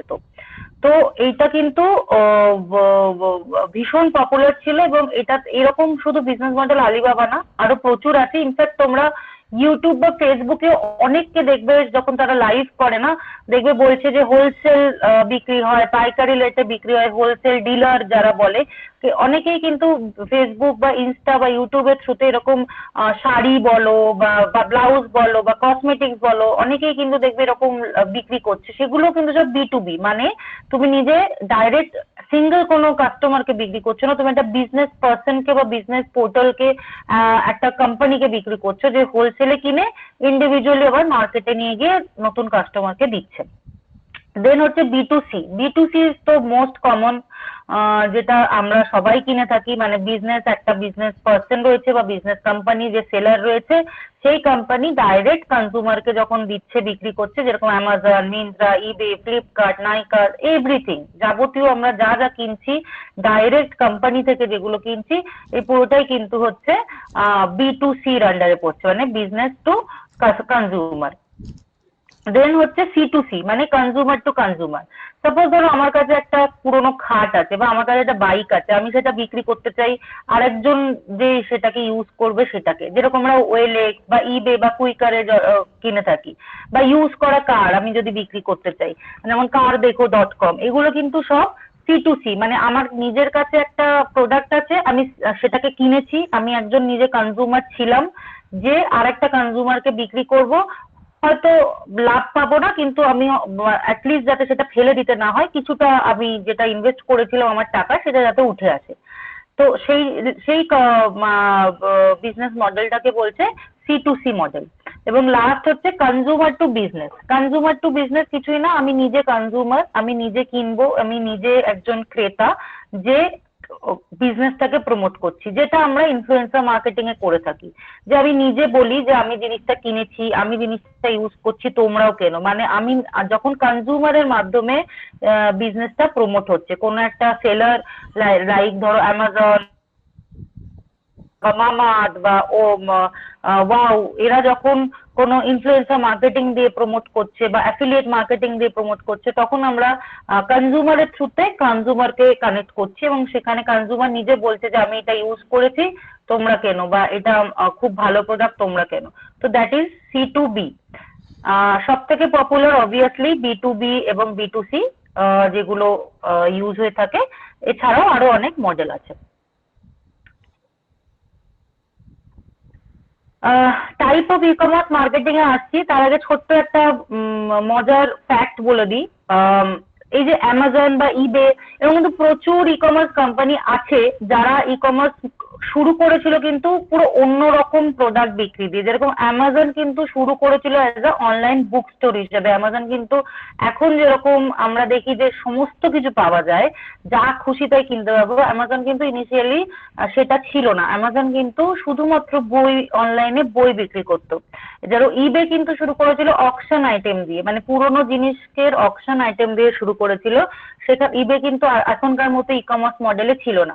গ্র্যাজুয়ালি যাবতীয় ই কমার্স মার্কেটিং এর যে সমস্ত স্ট্র্যাটেজি আছে, চ্যানেল আছে, সমস্ত কিছু ইউজ করে করে করে লার্নিং নিতে নিতে, শিক্ষা নিতে নিতে, ভুল করতে করতে, ঠিক করতে করতে আলটিমেটলি তারা আজকে একটা জায়েন্টে পরিণত হয়েছে। তারা বুঝে গেছে যে তাদের টার্গেট অডিয়েন্স কি, কোন জিনিসটা বিক্রি করতে হবে, কিভাবে বিক্রি করতে হবে, কোন চ্যানেল দিয়ে বিক্রি করতে হবে। তো এই দুটো জাস্ট তোমাদের জানার জন্য। এরকম আরো নানা রকম মজার ফ্যাক্ট আছে, তোমরা যদি গুগলে সার্চ মারো পেয়ে যাবে যে কোন কোম্পানি কি হিসাবে শুরু হয়েছিল আর এখন কি বিক্রি করছেন।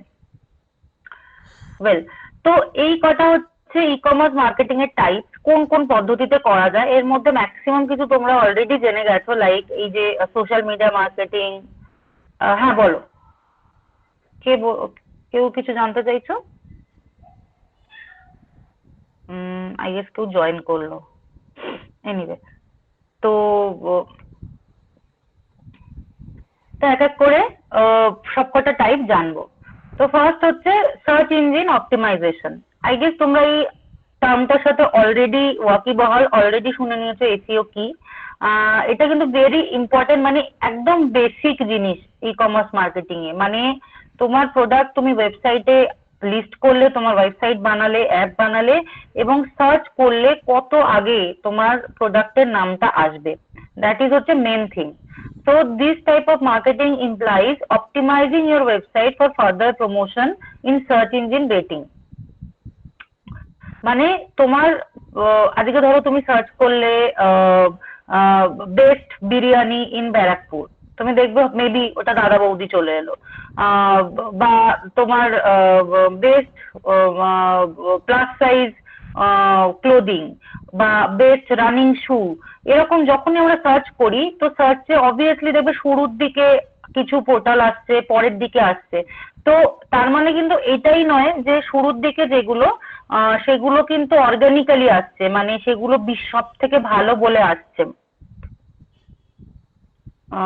ওকে, হতেই পারে সেই ওয়েবসাইটটা এসইও মাধ্যমে তাদের ই কমার্স মার্কেটিংটাকে এতটাই ভালো করে রেখেছে যে তাদের থেকে হয়তো ভালো প্রোডাক্ট বা ভালো খাবার বা এনিথিং, ভালো সার্ভিস অন্যান্য ওয়েবসাইটে বা অ্যাপে অ্যাভেলেবেল, কিন্তু তাদের এসইওটা এতটাই স্ট্রং যে সবার প্রথমে কিন্তু তাদের নামটা আসে। এটা কিন্তু অ্যাড নয়, এটা হচ্ছে এসইও। অ্যাডটা আলাদা, যেটা আমি আসছি।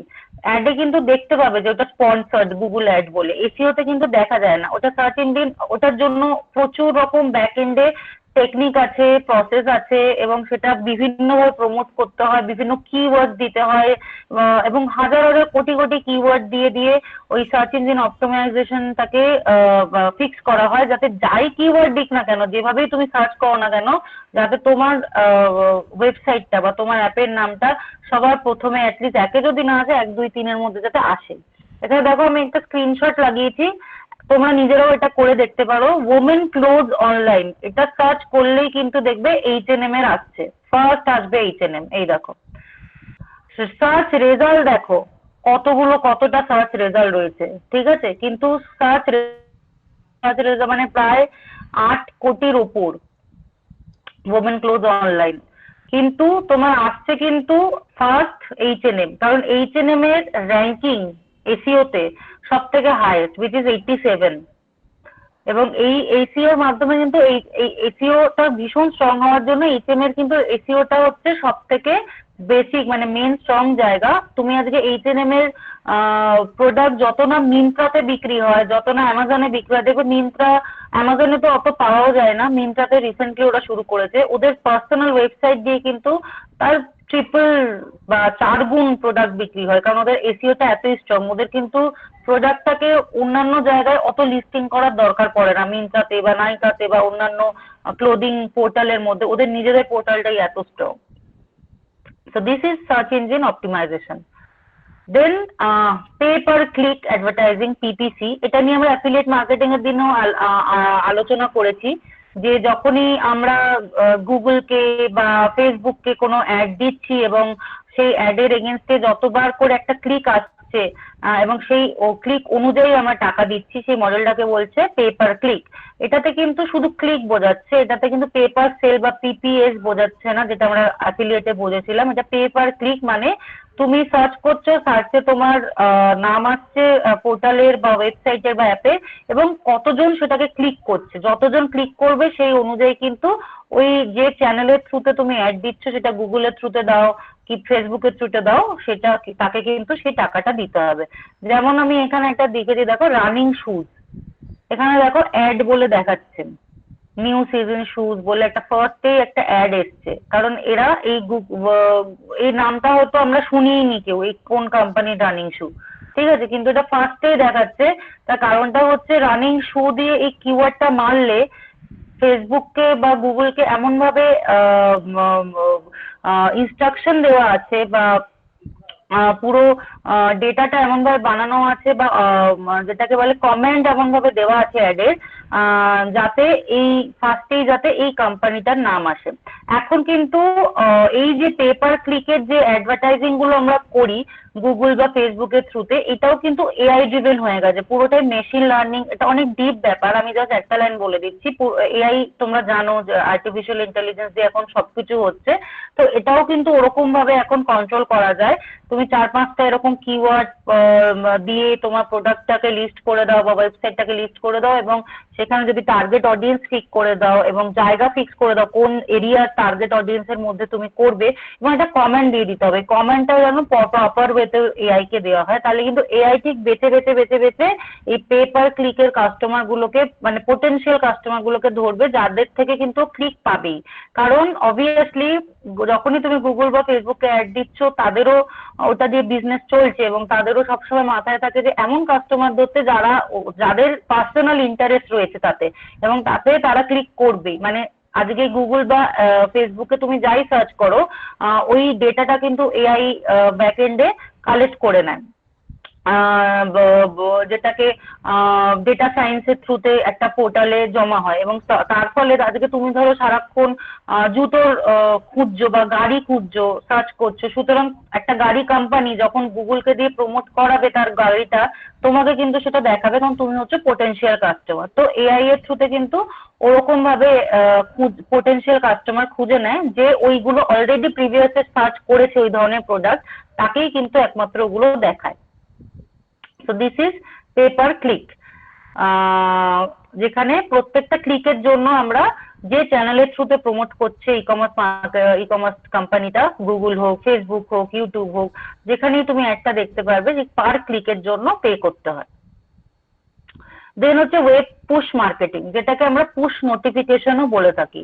সেটা কিছুই না, web push marketing is an advertising strategy that implies sending short notification to the target audience in a browser or mobile app, as you can send both promotional and transactional messages via this channel.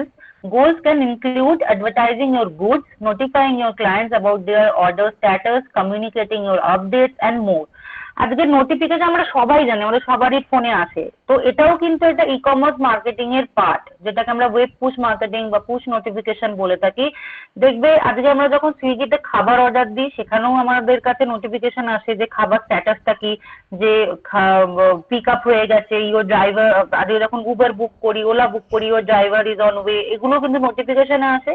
এটা হচ্ছে তোমার user এক্সপিরিয়েন্সটাকে better করছে, যাতে তুমি এতটাই ভালো এটার সাথে মানে এতটাই ওয়াকিবহাল হয়ে যাও, অ্যাপটা যাতে তোমার এতটাই স্মুথ হয় যাতে তুমি পরে ওইটা থেকেই বুক করো, ওটা থেকেই খাবার অর্ডার করো।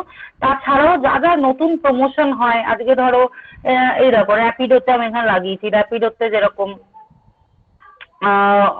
একটা কিছুই নেই, একটা নোটিফিকেশন পাঠিয়েছে tap like this, to get an amazing ride, tap here.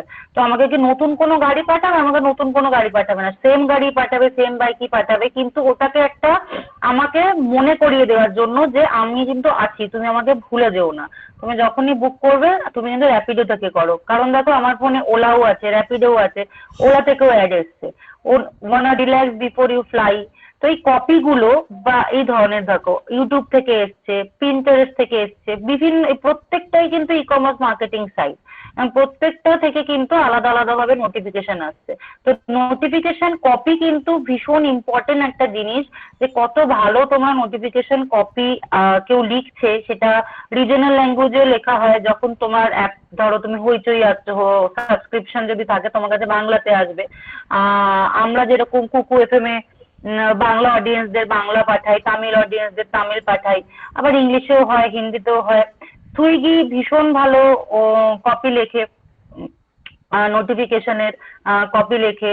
Recently জোম্যাটোর notification তো দেখবে মার্কেটে কয়েক মাস আগেই ভীষণ হইচই ফেলে দিয়েছিল জোম্যাটোর কয়েকটা নোটিফিকেশন সময়।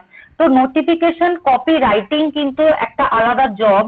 আজকে তোমাদের মধ্যে কেউ যদি থাকো ভীষণ ভালো লিখতে পারো, কম ওয়ার্ডের মধ্যে, কম সেন্টেন্সের মধ্যে, একটা দুটো সেন্টেন্সের মধ্যে খুব সুন্দর যাতে কমিউনিকেট করতে পারে, এটা তো এক ধরনের অ্যাডভার্টাইজিং। তো এটাও কিন্তু মানে আমাদের মতো আমরা যে ধরনের কোম্পানিতে কাজ করি, ই কমার্স মার্কেটিং গুলো আলাদা করে তাদের নোটিফিকেশন টিম থাকে, ওয়েব পুশ মার্কেটিং এর টিম থাকে, যাদের কাজই হচ্ছে নোটিফিকেশন লেখা, শিডিউল করা, কোন টাইমে নোটিফিকেশনটা পাঠাবো। আজকে ধরো একটা কোনো অ্যাপ, যে অ্যাপটাতে তুমি যোগা করতে পারো বা মেডিটেশন করতে পারো বা হরোস্কোপ দেখতে পারো, এই ধরনের নোটিফিকেশন গুলো দেখবে সকালবেলা আছে, কারণ আমরা সাধারণত সকালবেলা এগুলো খুঁজি। যোগা বলো, মেডিটেশন বলো, আজকে দিনটা কেমন যাবে, বা কোনো নিউজ বলো, এগুলো কিন্তু আমরা সকালবেলা খুঁজি, এইগুলোর নোটিফিকেশন দেখবে সকালের দিকে আসে।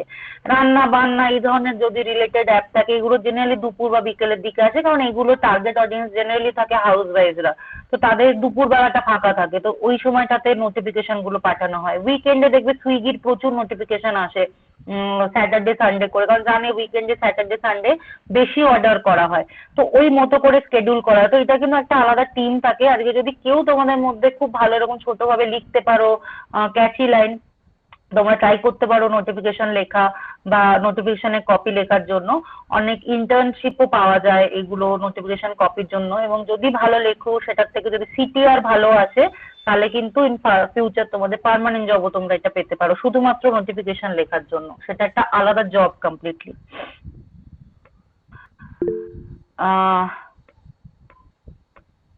হ্যাঁ, কি নয়ন কি বলছো বলো?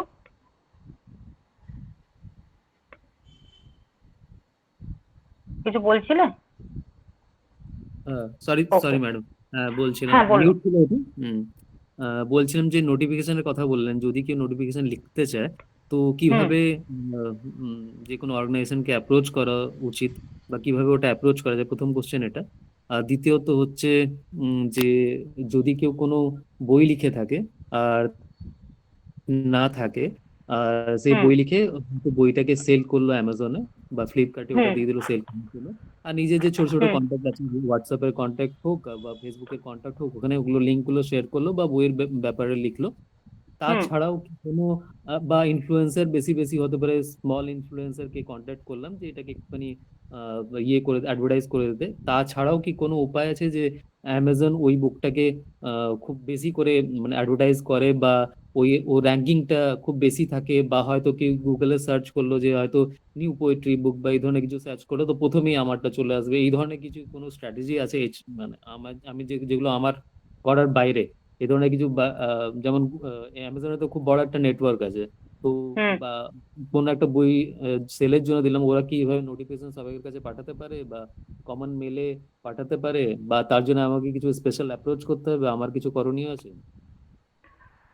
দেখো, প্রথম যেটা তুমি বললে যে নোটিফিকেশন লিখলে কিভাবে অ্যাপ্রোচ করব, কি করে জানবো কিভাবে কি হচ্ছে, তো তো এই পুরো জব খোঁজা বা কিভাবে তুমি এগুলো জবগুলো পাবে, তো ফার্স্ট থিং একটাই টিপস আমি দিতে পারি, যারাই নতুন এই ধরনের e commerce marketing, affiliate marketing এ কাজ খুঁজছো, বা ই কমার্সের নিয়ে, ডিজিটাল মার্কেটিং নিয়ে ফিউচারে কাজ করতে চাও, একমাত্র টিপস হচ্ছে লিঙ্কডইনে প্রোফাইল খোলো, রেজুমে আপলোড করো এবং রেগুলার ওয়াইজ কন্টেন্ট দিতে থাকো কোনো না কোনো, লিঙ্কডইনের ট্রাফিকটাকে বাড়াও এবং সেখানে তোমার কিওয়ার্ড গুলো প্রোফাইলের এমন ভাবে সেট করো যে রিলেটেড তুমি কাজ খুঁজছো, তাহলে একটা সার্টেন টাইম পরে তোমাকে সেই জনারের সেই কিওয়ার্ড রিলেটেড জব লিঙ্কডইন দেখাতে থাকবে। তুমি ডাইরেক্টলি প্রচুর নোটিফিকেশন পাবে যেখানে গিয়ে তুমি অ্যাপ্লাই করতে পারো। নিজের যদি কপি লিখে থাকো সেই কপিগুলো পোস্ট করতে থাকো এবং সেখানে হ্যাশট্যাগ দিয়ে দিয়ে ধরো নোটিফিকেশন কপি, ইংলিশ কপি, এই ধরনের হ্যাশট্যাগ দিয়ে দিয়ে পোস্ট করো। লিঙ্কডইনের ট্রাফিক বাড়াতে হবে, একদিনে হবে না, এটা একটা ওভার দ্য টাইম প্রসেস। যত রেগুলার লিঙ্কডইনে হবে, যত তোমার ট্রাফিক বাড়বে, যত তোমার নেটওয়ার্ক বাড়বে, যত বড় বড় কোম্পানি আছে তাদেরকে নেটওয়ার্ক রিকোয়েস্ট পাঠাও, তাদের লোকেদের নেটওয়ার্ক রিকোয়েস্ট পাঠাও, কোল্ড মেসেজিং করতে পারো যে হাই আমি অমুক, আমার এই কোয়ালিফিকেশন, আমি ইন্টার্নশিপ করতে চাই, আমি জব করতে চাই। এগুলো অনেক রকম স্টেপ বাই স্টেপ প্রসেস আছে, how to find a job through LinkedIn or how to find a job to job portal. গুগলে সার্চ করে দেখতে পারো এটার ওপর, কারণ এটা একটা ডিফারেন্ট টপিক। তো একটাই টিপস আমি দিলাম। আর বইয়ের ব্যাপারে যেটা বললে, অবভিয়াসলি অ্যামাজন বা যে কোনো পোর্টালে তুমি যখন বই বিক্রি করতে যাচ্ছ, তারা ডাইরেক্টলি তোমার বইয়ের জন্যই শুধু প্রমোশন করবে না। আজকে অর্গানিক্যালি তোমার বই যদি বিক্রি হয়, অবভিয়াসলি ওই অ্যামাজনের অ্যালগোরিদম তোমার বইটাকে পিক আপ করবে এবং তার মার্কেটিং করা শুরু করবে সেটাকে আরো বিক্রি করার জন্য। বাট তার আগে কিন্তু তোমার বইটাকে সেই মতো করে বিক্রি হতে হবে প্রচুর পরিমাণে, যাতে সেটা একটা বেস্ট সেলিং বইয়ের পর্যায়ে পৌঁছায় এবং সেই অ্যালগোটা এমন ভাবেই আসে যাতে অটোমেটিক্যালি নোটিফিকেশন, অটোমেটিক্যালি সেটা লিস্টিং এ প্রথমে দেখায়। তো ইটস টোটালি ডিপেন্ড আপন আর অ্যালগোরিদম যদি অর্গানিক্যালি করতে চাও। বড় বড় পাবলিশার যারা আছে, পেঙ্গুইন বলো, হার্পার কলিংস বলো বা এই ধরনের যারা অ্যামাজনে বই দিয়ে থাকে, তাদের আলাদা ডিল থাকে, মার্কেটিং ডিল থাকে, তারাও অ্যাফিলিয়েট মার্কেটিং বা ওই ধরনের পদ্ধতিতে বা পেড প্রমোশন করে থাকে, পেড রিভিউ করে থাকে, যেখানে তাদের বইগুলো লিস্টিং উপরে হয়। শুধু বইয়ের ক্ষেত্রে না, আমি প্রোডাক্টের হিসাবে বলবো, অ্যামাজনে যখন তোমরা কোনো প্রোডাক্ট সার্চ করছো, দেখবে অ্যামাজন চয়েস বলে একটা অপশন আসে, অ্যামাজন চয়েস প্রোডাক্টের ক্ষেত্রে। ওইগুলো কিন্তু সব স্পন্সর্ড প্রোডাক্ট হয়, মানে যে সেলার থাকে তারা কিন্তু ওগুলোর জন্য অ্যামাজনে প্রিমিয়াম ডিল থাকে টাকা দিয়ে করার জন্য, ঠিক আছে?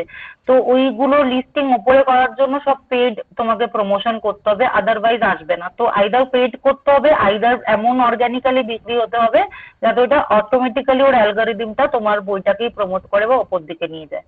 তো দুরকমই আছে, but it's a deep thing, মানে ওটা ওভারনাইট হবে না। এটা ছাড়া যদি তুমি বই প্রমোট করতে চাও কেউ, তো সেটার সব থেকে ভালো অপশন হচ্ছে to tie up with a proper publisher এবং সেই পাবলিশারের থ্রুতে চ্যানেলাইজ করা।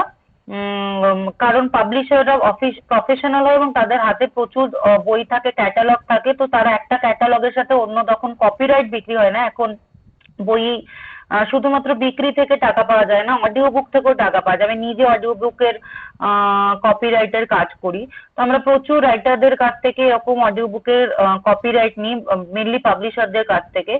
তো পাবলিশার এরকম আমাদেরকে ক্যাটালগ দেয়, ওখান থেকে আমরা বেছে বেছে নিই। তো ওটাও কিন্তু এখন একটা প্রসেস, যেরকম আশনির গোবরের দোগলাপান বলে একটা বই বেরিয়েছিল, সেই দোগলাপান কিন্তু যত না বিক্রি হয়েছে তার থেকে বেশি দাম দিয়ে আমরা অডিও বুকের রাইটস কিনেছি হিন্দির জন্য, অডিবল কিনেছে ইংলিশেরটা, আমরা কুকু এফএম কিনেছি হিন্দিটার জন্য এবং অন্যান্য রিজনাল ল্যাঙ্গুয়েজের জন্য। তো ওটাও কিন্তু একটা আজকালকার দিনে কপিরাইটের একটা পদ্ধতি, যে তুমি যদি ভীষণ ভালো বই হয় তাহলে সেটা কপিরাইট বিভিন্ন ভাবে বিক্রি করা যায় এবং অবভিয়াসলি ইনফ্লুয়েন্সার মার্কেটিং ও করা যায়।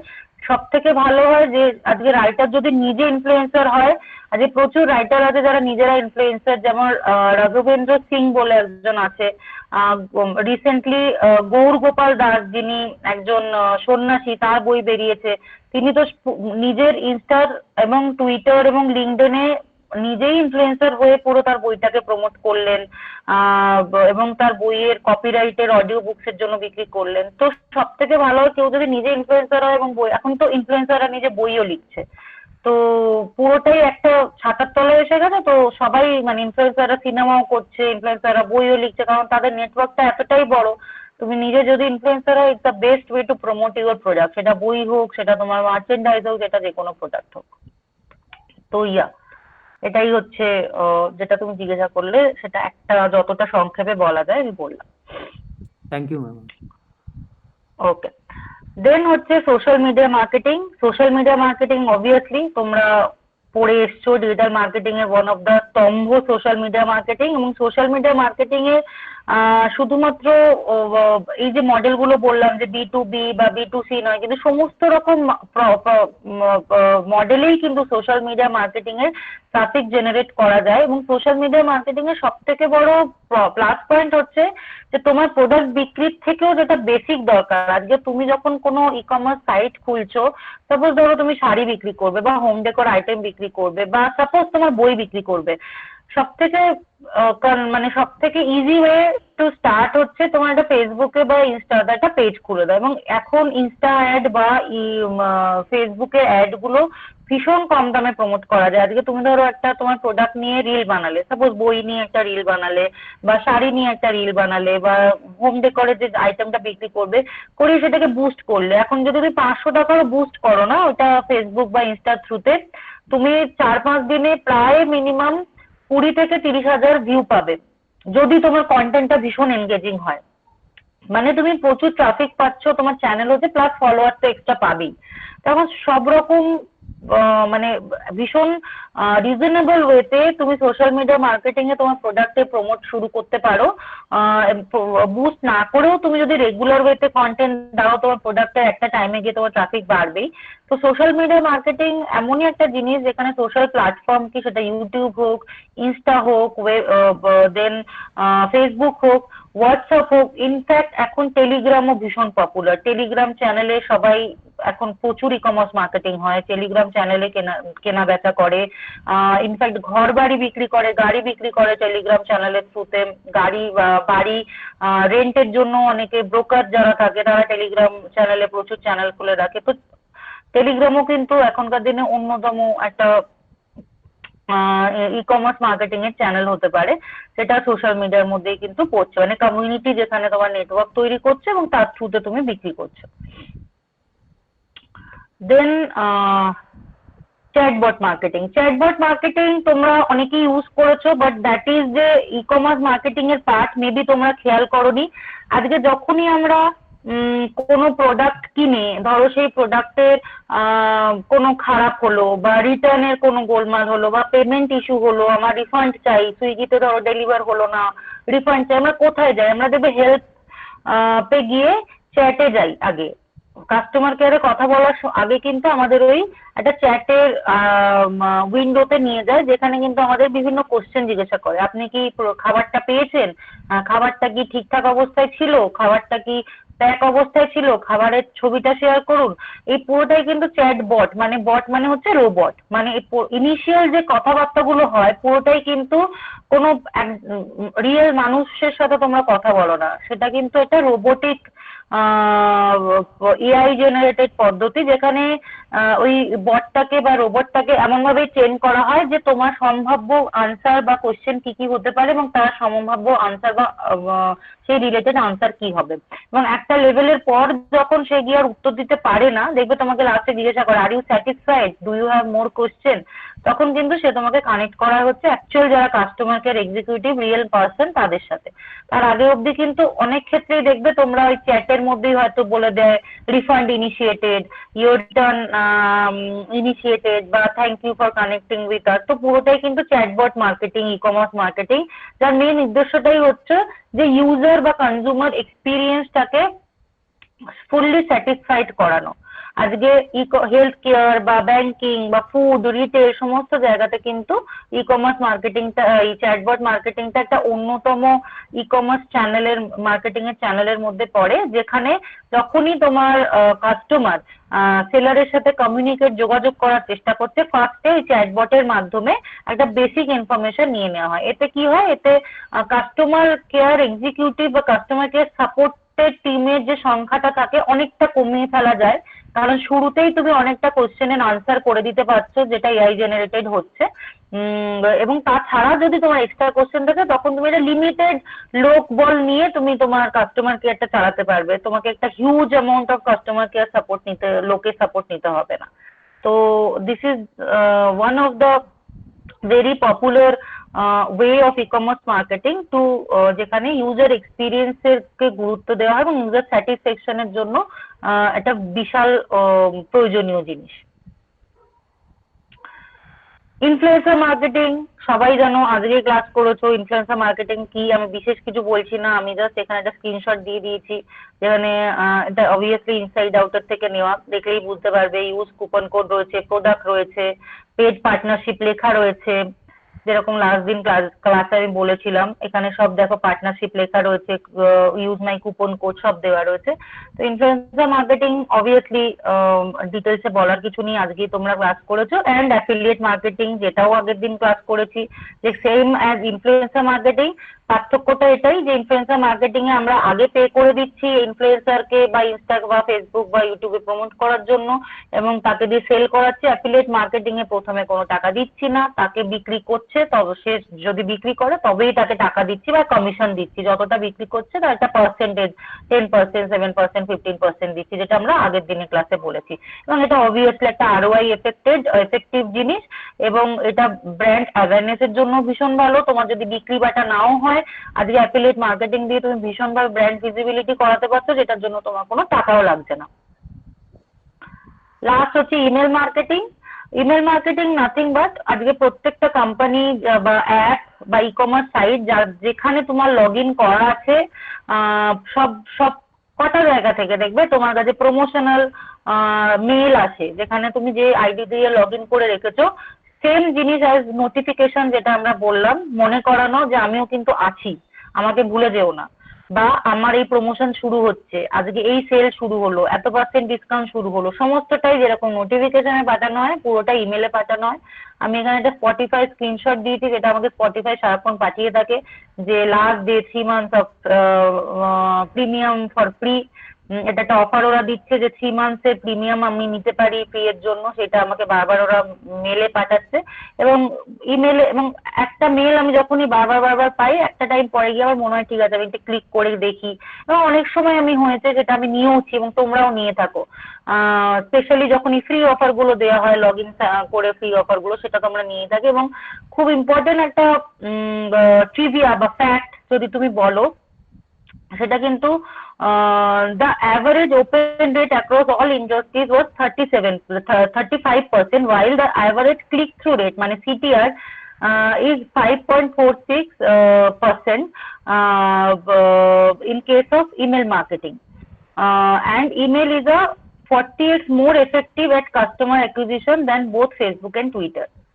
ঠিক আছে, তো অ্যাভারেজ ওপেন রেট মানে ক্লিক থ্রু রেট কিন্তু 35% হচ্ছে ইমেল মার্কেটিং বাকিদের ক্ষেত্রে, মানে তুমি দেখে ক্লিক করছো। ইমেলের ক্ষেত্রে কিন্তু ওটা অনেকটাই কম, বাট এটা কিন্তু অনেক effective in case of customer acquisition. আজকে নতুন কাস্টমার যখন লগ ইন করছে বা কোনো একটা সাবস্ক্রিপশন নিচ্ছে, সেক্ষেত্রে কিন্তু 40x বেটার রাদার দেন অন্যান্য ফেসবুক বা টুইটার মার্কেটিং যখন আমরা করি ওদের থ্রুতে, তার থেকে কিন্তু ইমেল মার্কেটিং 40 গুণ বেটার পারফর্ম করে। তো এগুলো জাস্ট ফ্যাক্ট বা ট্রিভিয়া লেখা তোমাদের নিজেদের ধারণার জন্য। দেন ই কমার্স মার্কেটিং যখন প্ল্যান করা হয়, যে তুমি যদি সেলার হও বা তুমি যদি তোমার প্রোডাক্ট বিক্রি করতে চাও থ্রু ই কমার্স, সেই মার্কেটিং প্ল্যানটাকে কিভাবে করবে। তো দেয়ার আর 4D, 4টে ডি রয়েছে, যে 4টে ডি কে হচ্ছে স্তম্ভ, যেটাকে ভর করে তোমাকে ই কমার্স মার্কেটিংটা পুরো প্ল্যানটা করতে হবে মার্কেটিং এর। ফার্স্ট হচ্ছে ডেভেলপ ইউনিক বিজনেস গোল। তো ডেভেলপ হচ্ছে দ্য কি থিং। ইউনিক বিজনেস গোল মানে হচ্ছে তুমি কোন জিনিসটা বিক্রি করতে চাইছো, তোমার প্রোডাক্টটা কি, তার ইউএসপি কি, সেটা বাকি পোর্টালের থেকে কিভাবে আলাদা, তুমি কিভাবে তোমার প্রোডাক্টটাকে বাকিদের থেকে আলাদা করবে বা আইডেন্টিফাই করবে লোকে, সেটা ডেভেলপ করা, বেসিক্যালি বিজনেস মডেলটাকে আইডিয়েট করা। দেন হচ্ছে ডিটারমাইন দ্য টার্গেট অডিয়েন্স, কাকে তুমি প্রমোট করছো, কাকে তুমি বিক্রি করছো। আজকে যার জুতোর দরকার নেই তাকে জুতো বিক্রি করে লাভ নেই। আজকে একটা ছেলেকে আইশ্যাডো বিক্রি করে লাভ নেই জেনারেলি, যদি সে, কারণ তারা আইশ্যাডো পরবে না। আজকে একটা আইশ্যাডো তোমাকে তাকেই বিক্রি করতে হবে, লিপস্টিক তাকেই বিক্রি করতে হবে যারা সেটা কনজিউমার, মানে মেয়েরা, এবং স্পেসিফিক্যালি কোন বয়সের মেয়েরা সেটাও তোমাকে দেখতে হবে। তো ডিটারমাইন করতে হবে তোমার টার্গেট অডিয়েন্সটা কি, দেন ডিসাইড করতে হবে, কি ডিসাইড করতে হবে যে তুমি কি ধরনের মার্কেটিং করবে, আউটবাউন্ড মার্কেটিং করবে নাকি ইনবাউন্ড করবে। আউটবাউন্ড মানে হচ্ছে ই কমার্স, তোমার সাইটটা ই কমার্স কিন্তু তুমি প্রমোট করছো বাইরে গিয়ে, মানে ইন্টারনেটের মধ্যে করছো না। যেরকম ধরো আজকে মিন্ত্রা অ্যাড দিচ্ছে অনুষ্কা শর্মাকে দিয়ে, বা এইচআরএস অ্যাড দিচ্ছে ঋত্বিক রোশনকে দিয়ে, তো পোর্টাল গুলো কিন্তু ই কমার্স সাইট মার্কেটিংটা করছে আউটবাউন্ড, মানে অ্যাড দিচ্ছে, হোর্ডিং দিচ্ছে, মানে আউটবাউন্ড মার্কেটিং করছে। আর ইনবাউন্ড হচ্ছে এই সমস্তটা যেটা তুমি অনলাইনের থ্রুতে মার্কেটিং করছো, সেটা হচ্ছে ইনবাউন্ড মার্কেটিং। এটা অনেক বড় জিনিস, আমি জাস্ট 2 লাইনে মেনশন করে রেখেছি যাতে টার্মস গুলো তোমরা জানো, ইন্টারভিউ যদি দাও বা কোথাও যদি কাজে লাগে তখন তোমরা বলতে পারবে। লাস্ট হচ্ছে depend, depend bonds with the customer.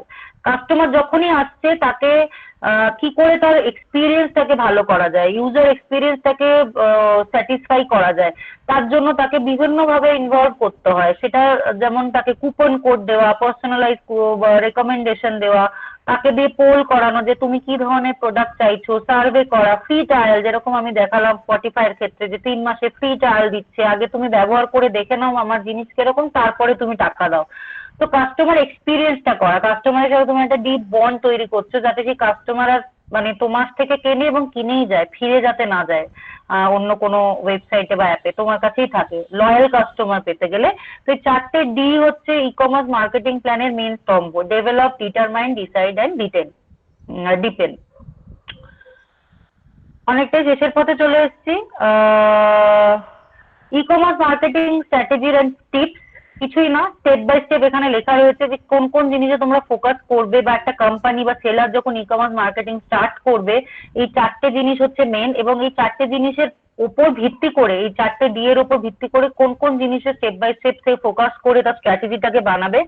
Upsell and cross সেলের প্রোডাক্ট আমি এক লাইন করে বলে যাচ্ছি কারণ টাইমটা কম আছে। Upsell and cross sell product মানে হচ্ছে আজকে তখন তুমি মিন্ত্রাতে ধরো একটা সাদা রঙের চুড়িদার কিনতে যাচ্ছ বা একটা ডেনিম জিন্স কিনতে যাচ্ছ, সঙ্গে সঙ্গে দেখবে তোমাকে একটা সাজেশন নিচে দিয়ে দেয় যে ওইটার সাথে কি মানায়, মানে সাদা রঙের সালোয়ার কামিজের সাথে হয়তো একটা পিঙ্ক কালারের ওড়না সাজেস্ট করে দিল, বা ডেনিমের সাথে হয়তো একটা সুন্দর শার্ট তোমাকে সাজেস্ট করে দিল, এবং তোমার কিন্তু ওটাতে চোখ যায়। এমন অনেক সময় হয়েছে আমরা ওটাকে ক্লিক করে কিন্তু যেটা কিনতে গেছি হয়তো সেটা কিনিনি, যেটা সাজেশনে এসছে সেটা আমরা কিনে নিয়েছি, বা দুটোই একসাথে কিনেছি, হয়তো আমরা একটা জিনিস কিনতে ঢুকেছি 4টে জিনিস কিনে বেরিয়েছি। তো এটাকেই বলছে আপসেল এন্ড ক্রস সেল, যখনই তুমি কে কিনতে ঢুকলো এবং কি কিনছে তার উপর ভিত্তি করে তাকে একটা সাজেশন দিচ্ছ।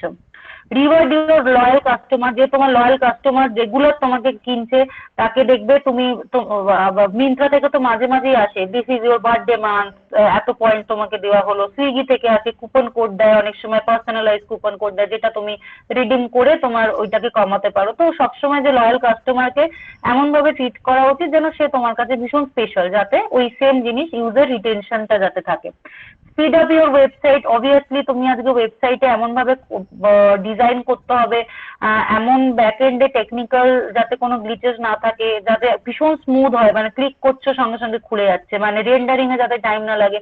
তো ওয়েবসাইট বা অ্যাপ যেটাই হোক সেটাতে ভীষণ স্মুথ হতে হবে, পুরোটাই কিন্তু ইউজার এক্সপিরিয়েন্সে ডিপেন্ড করছে। আজকে যদি একটা তুমি অ্যামাজনে কিনতে ঢুকছো, ছবি ছবি ঘুরেই যাচ্ছে, তুমি তখনই ছেড়ে বেরিয়ে এসে ধরো অন্য সাইটে ঢুকে গেলে, মিন্ত্রাতে ঢুকে গেলে, অন্য কিছু একটা কিনে নিলে, কাস্টমার কিন্তু পালিয়ে গেল, তাহলে হবে না। ফোকাস অন ইউজার এক্সপিরিয়েন্স, যেটা এতক্ষণ ধরে বললাম, অ্যাপ খোলা থেকে শুরু করে অ্যাপের জিনিস কেনা অবধি, ডেলিভার হওয়া অবধি, রিটার্ন করা পর্যন্ত পুরো এক্সপিরিয়েন্সটা যাতে ভীষণ ভালো হয়। একমাত্র ইউজার এক্সপিরিয়েন্সেই কিন্তু লয়াল কাস্টমারকে রিটার্ন করা যায়। আজকে আমরা মিন্ত্রা থেকে ম্যাক্সিমাম জিনিসটা কিনতে পছন্দ করি কারণ আমাদের রিটার্ন পলিসিও কিন্তু ভীষণ ভালো, কেনা পেমেন্ট সিস্টেম ভীষণ ভালো, ক্যাটালগ গুলোকে দেখানো, ছবি তোলা থেকে শুরু করে ভীষণ ভালো সাজানো গোছানো ওয়েবসাইট, এবং ইউজার এক্সপিরিয়েন্সটা দুর্দান্ত হয়। আপগ্রেড প্রোডাক্ট ডিজাইনও সেম, তোমার কতটা সুন্দর প্রোডাক্ট মানে হচ্ছে তোমার অ্যাপটা বা ওয়েবসাইটটা কতটা সুন্দর সাজানো, প্রত্যেকটা উইন্ডো কতটা সুন্দর কাজ করছে, পেমেন্ট উইন্ডো বলো, আজকে তোমার সাইজের চার্ট যেখানে লেখা থাকে বলো, ট্রাই আউট বলো, প্রত্যেকটা জিনিসকেই এক একটা প্রোডাক্ট, এবং সেটা কতটা ভালো করে কাজ করে সেটাই হচ্ছে product design. Optimize your website, mobile and app, যেটা অলরেডি বললাম, মোবাইল এবং ওয়েবসাইট এবং অ্যাপটাকে ভালো করে সাজানো। Add personalization or AI generated suggestion, সমস্ত জায়গাতে দেখবে যেরকম বললাম যে আজকে মিন্ত্রা, অ্যামাজনে যেটা কিনছো পার্সোনাল চয়েসের উপর ভিত্তি করে, তোমার আগের সার্চের উপর ভিত্তি করে তোমাকে অ্যাড দেখাবে বা সাজেশন আসবে। আজকে তুমি যদি একটা হইচইতে সিনেমা দেখতে যাও বা নেটফ্লিক্সে সিনেমা দেখতে যাও, অ্যামাজনে সিনেমা দেখতে যাও, সাজেশন ফর ইউ বলে থাকে। That is always AI generated suggestion. মানে তুমি আজকে যদি থ্রিলার রিলেটেড মুভি দেখতে চাও, তোমাকে কিন্তু দেখবে সাজেশন ফর ইউ বলে প্রচুর থ্রিলার রিলেটেড মুভি দেখাবে। পুরোটাই হচ্ছে ইউজারের স্টিকিনেসটা বাড়ায় ওই অ্যাপের সাথে, মানে যাতে সে চিপকে থাকে, তার হ্যাবিটটা গ্রো করে যায়, সেই অ্যাপ ছাড়া আসে অন্য কোনো অ্যাপের দিকে যাতে না বাড়ায়। অপটিমাইজ ভয়েস সার্চ এখন সবকটা অ্যাপেই অ্যাপ্লিকেবল। টাইপ করতে পারছো না, ড্রাইভ করছো, রাস্তা দিয়ে যাচ্ছ, অন্য কাজে বিজি রয়েছো, টাইপের জায়গা নেই, voice search optimization is a very important thing, যেটাতে তুমি ভয়েস দিয়ে সার্চ করতে পারবে। সেটা আমরা বিভিন্ন গুগলে তো করেই থাকি, গানের ক্ষেত্রে স্পটিফাই বলো বা অন্যান্য জায়গাতেও করে থাকি। এবং last but not the least, add social proof. মানে তোমার কাস্টমারের কাছ থেকে রেটিং নেওয়া, রিভিউ নেওয়া, তার ফলো, আজকে ইউটিউব চ্যানেল বা ইনস্টা পেজ হলে ফলোয়ার বাড়ানো, সাবস্ক্রিপশন বানালো, মানে হচ্ছে তুমি একটা ধাব্বা লাগালে সোশ্যাল প্রুফের। মানে আজকে তুমি যখন একটা জামা কিনতে যাচ্ছ, দেখবে 4.3 রেটিং, বা রেস্টুরেন্টে যাচ্ছ আমরা দেখলাম আরে 4.2 রেটিং 1000 জনের, মানে প্রচুর লোকজন ওটাকে স্যাটিসফাইড এবং রেটিং দিয়েছে, 5 রেটিং বা 4 রেটিং দিয়েছে, তার মানে এটা ভালো। আজকে 2 রেটিং হলো, আজকে সুইগিতেও যখন খাবার কিনি আমরা তখন বলি যে বাবা এটা দেখো 2.5 রেটিং, এটাতে খাবার কিনবো না, নির্ঘাত বাজে খাবার দেবে। তো this is very very important. আজকে অ্যাপ স্টোরের রেটিং, অ্যাপের রেটিং, তার রিভিউ, কোনো জামা কিনলেও আমরা দেখবে নিচে রিভিউ গুলোকে আগে পড়ে নিই, রেস্টুরেন্টে গেলে রিভিউ দেখে নিই, এই যে কোনো প্রোডাক্ট, আজকে এই যে আমি হেডফোনটা পরে আছি কেনার সময় আমি অবভিয়াসলি রিভিউ দেখে কিনেছি বোটের এই হেডফোনটা কত ভালো। তো সেগুলো ভীষণ ভীষণ ভীষণ ইম্পর্টেন্ট ই কমার্স মার্কেটিং এর জন্য, কারণ এখনকার দিনে কিন্তু রিভিউ আর rating is a key thing. And লাস্টে হচ্ছে একদম আমরা শেষের দিকে চলে এসেছি, ইম্পর্টেন্ট ম্যাট্রিক্স। যেরকম অ্যাফিলিয়েট ম্যাট্রিক্সে আমরা, অ্যাফিলিয়েট মার্কেটিং এ আমরা ইম্পর্টেন্ট ম্যাট্রিক্স দেখেছিলাম যে কোন কোন ম্যাট্রিক্স রয়েছে ইম্পর্টেন্ট, যেগুলো দিয়ে আমরা সাকসেসটাকে মেজার করবো, ই কমার্স মার্কেটিংটা সাকসেসফুলি হলো না সেটা ফেল করলো। Obviously ROI, return on investment, যেটা অ্যাফিলিয়েট মার্কেটিং এ পড়েছিলাম, যে তুমি আজকে মার্কেটিং এ যতটা ইনভেস্ট করছো তার এগেইনস্টে তোমার সেল কতটা বাড়ছে। আজকে তুমি 2 লাখ টাকা দিয়ে অ্যাড দিলে বা প্রমোশন করলে, সেটা ইনফ্লুয়েন্সার মার্কেটিং হোক, সোশ্যাল মিডিয়াতে হোক, হোয়াট এভার, তোমার সেটা অবভিয়াসলি তার এগেইনস্টে 2 লাখ টাকার ডবল বা 1 টাকা হলেও তো তার বেশি রিটার্ন আসতে হবে না, নয়লে তো তোমার সেটা লাভজনক হচ্ছে না ব্যবসা। তো অবভিয়াসলি সেটা return on investment is a very important metrics. Return on ad spend, আজকে যেটা রোয়াজ বলে, এটাও অ্যাফিলিয়েট মার্কেটিং এ পড়িয়েছিলাম, যে আজকে তুমি কতটা অ্যাডের জন্য স্পেন্ড করছো এবং সমস্ত অ্যাডে স্পেন্ড করার পরে এবং তার পেছনে যত খরচা আছে, আজকে লজিস্টিক, আজকে ধরো মিন্ত্রার তুমি কোনো ইনফ্লুয়েন্সার মার্কেটিং এর অ্যাড দিলে, বা মামা আর্থের কোনো প্রোডাক্টের অ্যাড দিলো, ইনফ্লুয়েন্সারকে একটা টাকা দিলো, দেন কেউ কাস্টমার অর্ডার করলো, সেই অর্ডারে একটা লজিস্টিক চার্জ লাগলো, রিটার্ন এলে রিটার্নের একটা চার্জ লাগলো। তো সমস্ত কিছু নিয়ে একটা সেই প্রোডাক্টের পেছনে একটা টোটাল ইনভেস্ট হলো এবং একটা টোটাল রিটার্ন এলো। সেই রিটার্ন অন অ্যাড স্পেন্ডটা কত, মানে আমি যতটা স্পেন্ড করছি অ্যাডের জন্য তার এগেনস্টে আমার নেট লাভ কত হচ্ছে। আরওআইটা জেনারেলি গ্রস প্রফিটের ক্ষেত্রে ইউজ হয়, আর রোয়াস মানে রিটার্ন অন অ্যাড স্পেন্ডটা জেনারেলি নেট প্রফিটের ক্ষেত্রে, মানে হাতে তোমার কত টাকা ফেরত হলো। আজকে 10 টাকা তুমি যদি পুরো এন্ড টু এন্ড খরচা করলে তোমার হাতে কত টাকা এলো, 8 টাকা এলো না 20 টাকা এলো। 8 টাকা এলো অবভিয়াসলি লস, 20 টাকা এলে প্রফিট।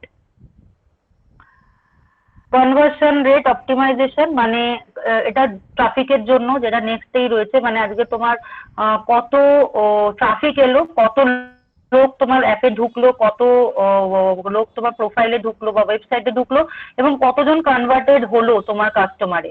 আজকে আমি ধরো পার্পেল বা মামাআর্থ বা H&M বা নাইকা থেকে একটা প্রমোশন করলাম অ্যাড দিয়ে, সেটা ইনফ্লুয়েন্সার হোক, অ্যাফিলিয়েট হোক, সোশ্যাল মিডিয়াতে হোক, তাড়াতাড়ি প্রচুর লোক এলো, ভিউ বাড়লো, ক্লিক, সিটিআর দারুণ হয়ে গেল, 5% এর ওপর সিটিআর হয়ে গেল, কিন্তু লোকে কিনছে না। জাস্ট দেখে দেখে চলে যাচ্ছে, মানে তোমার প্রোডাক্ট ভালো নয় বা প্রোডাক্টের দাম বিশাল বেশি বা ইউজার এক্সপিরিয়েন্স ভালো নয়, কিনতে গিয়ে মেবি ইউজার ঠিকঠাক করে ভালো এক্সপিরিয়েন্স ফিল করছে না, পেমেন্ট হচ্ছে না, পেমেন্ট ফেল করছে, হোম পেজে ফিরে যাচ্ছে, প্রোডাক্টের ছবি খুলছে না। তো এই সবকিছুর জন্য তোমার কনভার্সন হচ্ছে না। তো conversion rate, CRO is very important thing in influence E commerce marketing. Traffic, obviously কত ট্রাফিক তুমি জেনারেট করছো through influence through E commerce marketing A, traffic is a main thing. Specially আজকে নতুন কোনো কোম্পানি যখন শুরু করেছে ই কমার্স মার্কেটিং, বিক্রির থেকেও বেশি তার লক্ষ্য থাকে যে কত লোক তার পেজে এলো, কত লোকে সেটা দেখলো, কত লোকে জানলো, ব্র্যান্ড অ্যাওয়ারনেস কতটা বাড়লো। তো ট্রাফিকটা একদম বেস শুরুর জিনিস যে কোনো ই কমার্স মার্কেটিং বা অ্যাপ বা পোর্টাল বা সাইটের জন্য ভীষণ ইম্পর্টেন্ট, এবং সেটার জন্য যতগুলো আমি চ্যানেল বললাম প্রত্যেকটা চ্যানেলই ভীষণ ইম্পর্টেন্ট ট্রাফিকটাকে বাড়ানোর জন্য। এবং সিটিআর, ক্লিক থ্রু রেট, মানে আজকে যে অ্যাডটা তুমি চালাচ্ছ সেই অ্যাডটা কতজন ক্লিক করছে। আজকে তুমি যদি 1000টা অ্যাড চালাও, সেখানে এই যে যখন এখানে লেখা রয়েছে যে তুমি যদি 100টা লোকের কাছে পৌঁছালে 5 জন ক্লিক করছে, তার মানে সিটিআর ইজ 5%। 5% সিটিআর কিন্তু good, 5% CTR is not bad. তো অবভিয়াসলি যে কোনো CTR more than 4 to 5% is very good for E commerce marketing. আজকে 100 জনের মধ্যে যদি 2 জন ক্লিক করলো বা 1 জন ক্লিক করলো, সেক্ষেত্রে কিন্তু সিটিআরটা অনেক কম, মানে 1%, সেটা কিন্তু ভালো ম্যাট্রিক্স নয়। তো যখনই আজকে ই কমার্স মার্কেটিং এ কোনো কোম্পানি অ্যাড দেয়, সবার ফার্স্ট যে ফিল্টারটা থাকে দ্যাট ইজ হচ্ছে সিটিআর, মানে তুমি যতটা অ্যাড দিয়েছো তাতে যত লোকের কাছে পৌঁছাচ্ছে তার মধ্যে কতজন সে অ্যাডটা ক্লিক করছে।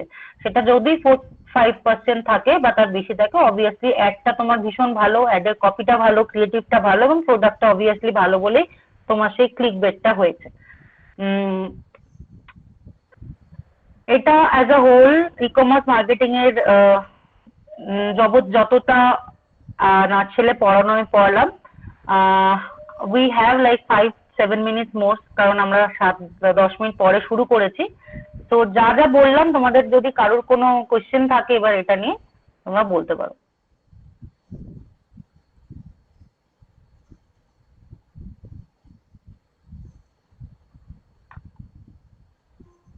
কারোর কি কোনো প্রশ্ন আছে? হ্যাঁ বলো সুরজিৎ। ম্যাডাম বলছি যে প্রথমের যে একদম ই কমার্সে মার্কেটিং যে প্রথম যে পার্টগুলো আছে, একদম একদম ফার্স্টে যেগুলো দেখালেন, চারটে যেটা পার্ট বললেন, ওইগুলো একবার একবার একদম শর্টে একবার করে, হ্যাঁ এইটা এইটা কি B2B? হ্যাঁ এটা একদম শর্টে বলে দেবেন একবার।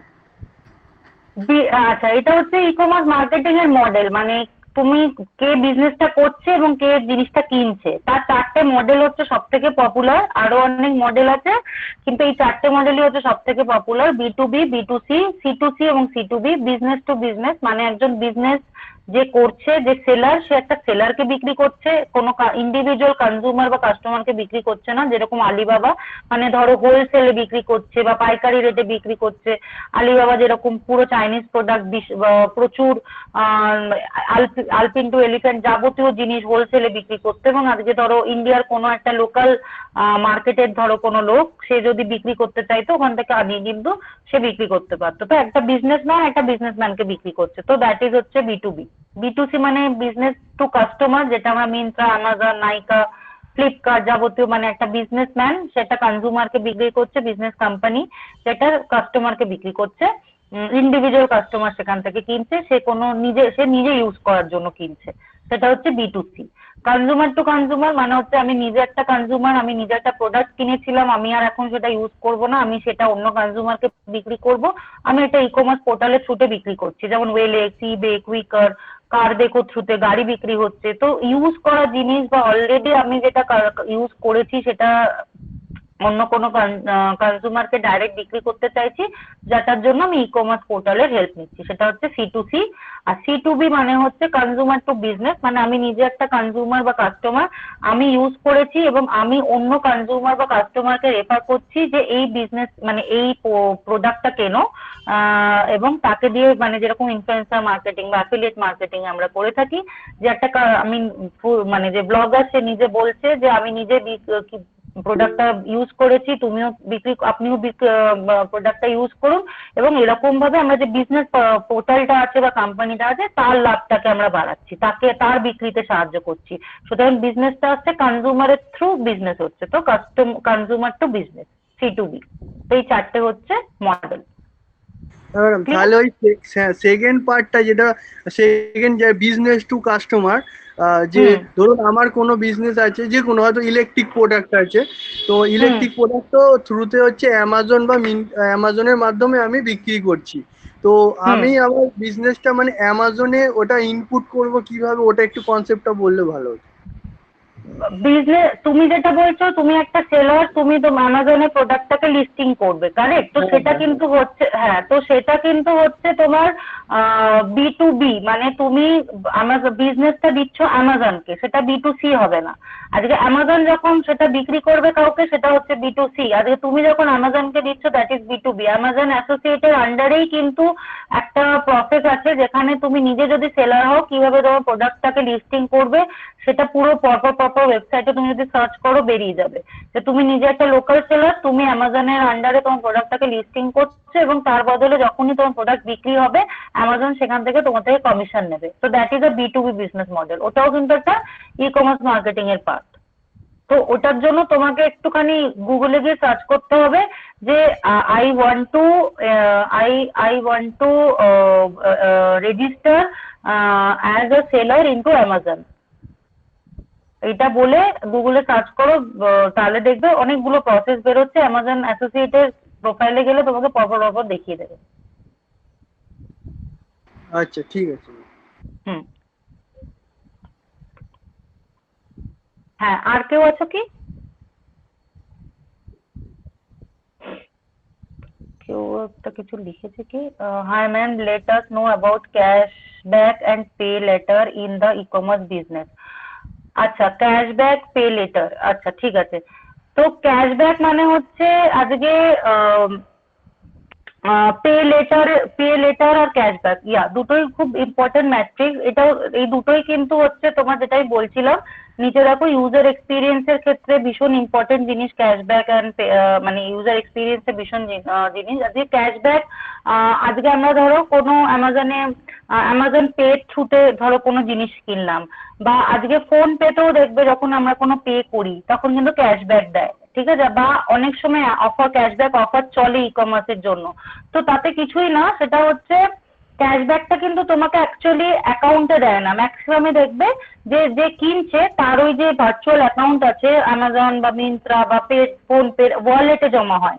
তার একটাই মাত্র কারণ, একটা তো তুমি খুশি হয়ে গেলে যে তোমার আজকে 100 টাকার প্রোডাক্টটাতে তুমি হয়তো 10 টাকার ক্যাশব্যাক পেলে, তো তোমার 90 টাকা লাগলো, কিন্তু সেই 10 টাকাটা কিন্তু তোমার অ্যাকাউন্টে সেভ হলো, এবং তার জন্য সেটাকে ইউজ করার জন্য কিন্তু তোমাকে ভবিষ্যতে একটা অন্য প্রোডাক্ট কিনতেই হবে। আজকে সুইগিতেও ক্যাশব্যাক দেয়, সুইগির যে স্পিন অফ হুইল বলে থাকে সেখানে কিন্তু ক্যাশব্যাক অফার পাওয়া যায়। সেটা রিডিম করতে গেলে কিন্তু তোমাকে আরেকটা পারচেস করতে হবে। আজকে ধরো তুমি 50 টাকার ক্যাশব্যাক পেলে বা 100 টাকার ক্যাশব্যাক পেলে, সেই ক্যাশব্যাকটাকে তোমার কাছে এতটাই ইউজারের কাছে লোভনীয় হয়ে যায়, সেটা রিডিম করতে গেলে কিন্তু সে আরেকটা ধরো একটা 500 টাকার পারচেস করে নিল, সেখানে তোমার 500 টাকাতে 400 টাকা পড়লো ক্যাশব্যাকে, কিন্তু তুমি সেই 400 টাকা দিয়ে কিন্তু তুমি আরেকবার পারচেস করলে ই-কমার্স মার্কেটে মানে সাইটটার থ্রুতে। তো it is obviously promotional strategy, যা সেম জিনিস যাতে স্টিকিনেসটা বাড়ায় ইউজারের, এবং ওই যে ওয়ালেটের টাকাটা আজকে ওলাতেও অনেক সময় ক্যাশব্যাক দেয়, উবেরে ক্যাশব্যাক দেয়, যে সবকটাই ই-কমার্স সাইটে ক্যাশব্যাক দেয়, যাতে তুমি আবার ফিরে আসো ওইটাকে রিডিম করার জন্য এবং আবার কিছু একটা পারচেস করো। কুপন কোডও দেয় অনেক সময়, যে এটা করলে তুমি এত টাকা, যে কুপন কোড দিল, cashback coupon code is same thing. আর পে লেটার হচ্ছে অবভিয়াসলি পে লেটার বা ক্যাশ অন ডেলিভারি, এগুলো কিন্তু সেম লাইন স্ট্র্যাটেজি। মানে আগে তুমি পাও, আগে তুমি ইউজ করো, আগে ইউজার স্যাটিসফাইড হোক, তারপরে তুমি টাকাটা দাও। আজকে এই যে 3 মাসের যে ফ্রি ট্রায়াল স্পটিফাইটা দেখালাম, বা অ্যামাজনে দেখবে অনেক সময় 1 মান্থ ফ্রি ট্রায়াল দেয়, তারপরে পে লেটার করে, বা তোমার অ্যামাজন পে তেও দেখবে তুমি অ্যামাজন পে ইউজ করলে তোমাকে একটা ছাড় দেয় এবং সেটার এগেনস্টে তোমাকে পে লেটার অপশন দেয়। তো পুরোটাই হচ্ছে যে তুমি আগে ইউজ করো, ইউজ করে সেটাকে আবার তারপরে পে করো। আজকে পে লেটারে অ্যামাজন ছাড়া আর কোনটা বললাম, কোনটা হতে পারে, ধরো পে লেটারে অ্যামাজন মুভির যেটা বললাম বা স্পটিফাইতে যেটা বললাম, তো সেটাতে তোমাকে আগে কিন্তু একটা অ্যাকাউন্ট ডিটেলস দিয়ে অটোপের আন্ডারে তোমাকে নিজেকে লগ ইন করতে হবে এবং সেই অটোপেটা তুমি যদি সাবস্ক্রিপশনের আগে মানে ডেটের আগে ক্যান্সেল করতে না ভুলে যাও তাহলে কিন্তু পে লেটার থেকে তোমার টাকাটা কিন্তু রিনিউয়াল প্রসেসে ওরা কাটতেই থাকবে। তো ইট ইজ ভেরি ইম্পর্টেন্ট, যখনই তুমি ফ্রি সাবস্ক্রিপশন নিচ্ছ পে লেটারে তখন কিন্তু তোমাকে একটা অ্যাকাউন্ট ডিটেলস দিয়ে রাখতে হয় অবভিয়াসলি, এবং সেটার এগেনস্টে গিয়ে কিন্তু ওই একটা 1 মাস পরে বা 3 মাস পরে ওরা একটা রিমাইন্ডার মেসেজ অবভিয়াসলি পাঠায়, কিন্তু তোমাকে ওই টাকাটা তারপর থেকে কিন্তু অটো পে ওয়াইজ কাটতে থাকে এবং তোমার হ্যাবিটটা গ্রো করে দেয়। এবং যখনই তোমার হ্যাবিটটা গ্রো হয়ে যায়, যখনই পে লেটার অপশনটা তোমার কাছে আসে যে এবার তোমাকে টাকাটা দিতে হবে, তখন কিন্তু তুমি পে করো। মানে আজকে 100 টাকা হোক বা 400 টাকা হোক, তুমি একটা মাঝপথের কোনো সিনেমায় রয়েছো এবং তোমার কাছে এলো যে এবার তোমাকে পে করতে হবে, তখন কিন্তু তুমি ওটাকে পে করতে বাধ্য।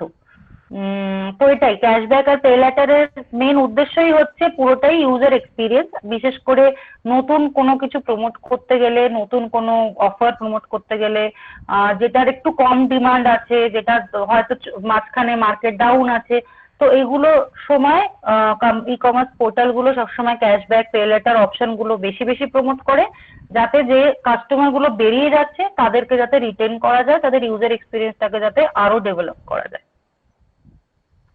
আই হোপ আমি শ্রেয়া তোমাকে আনসার দিতে পেরেছি। Yes, ma'am. Thank you. ওকে, আর কারোর কোনো কোয়েশ্চেন আছে?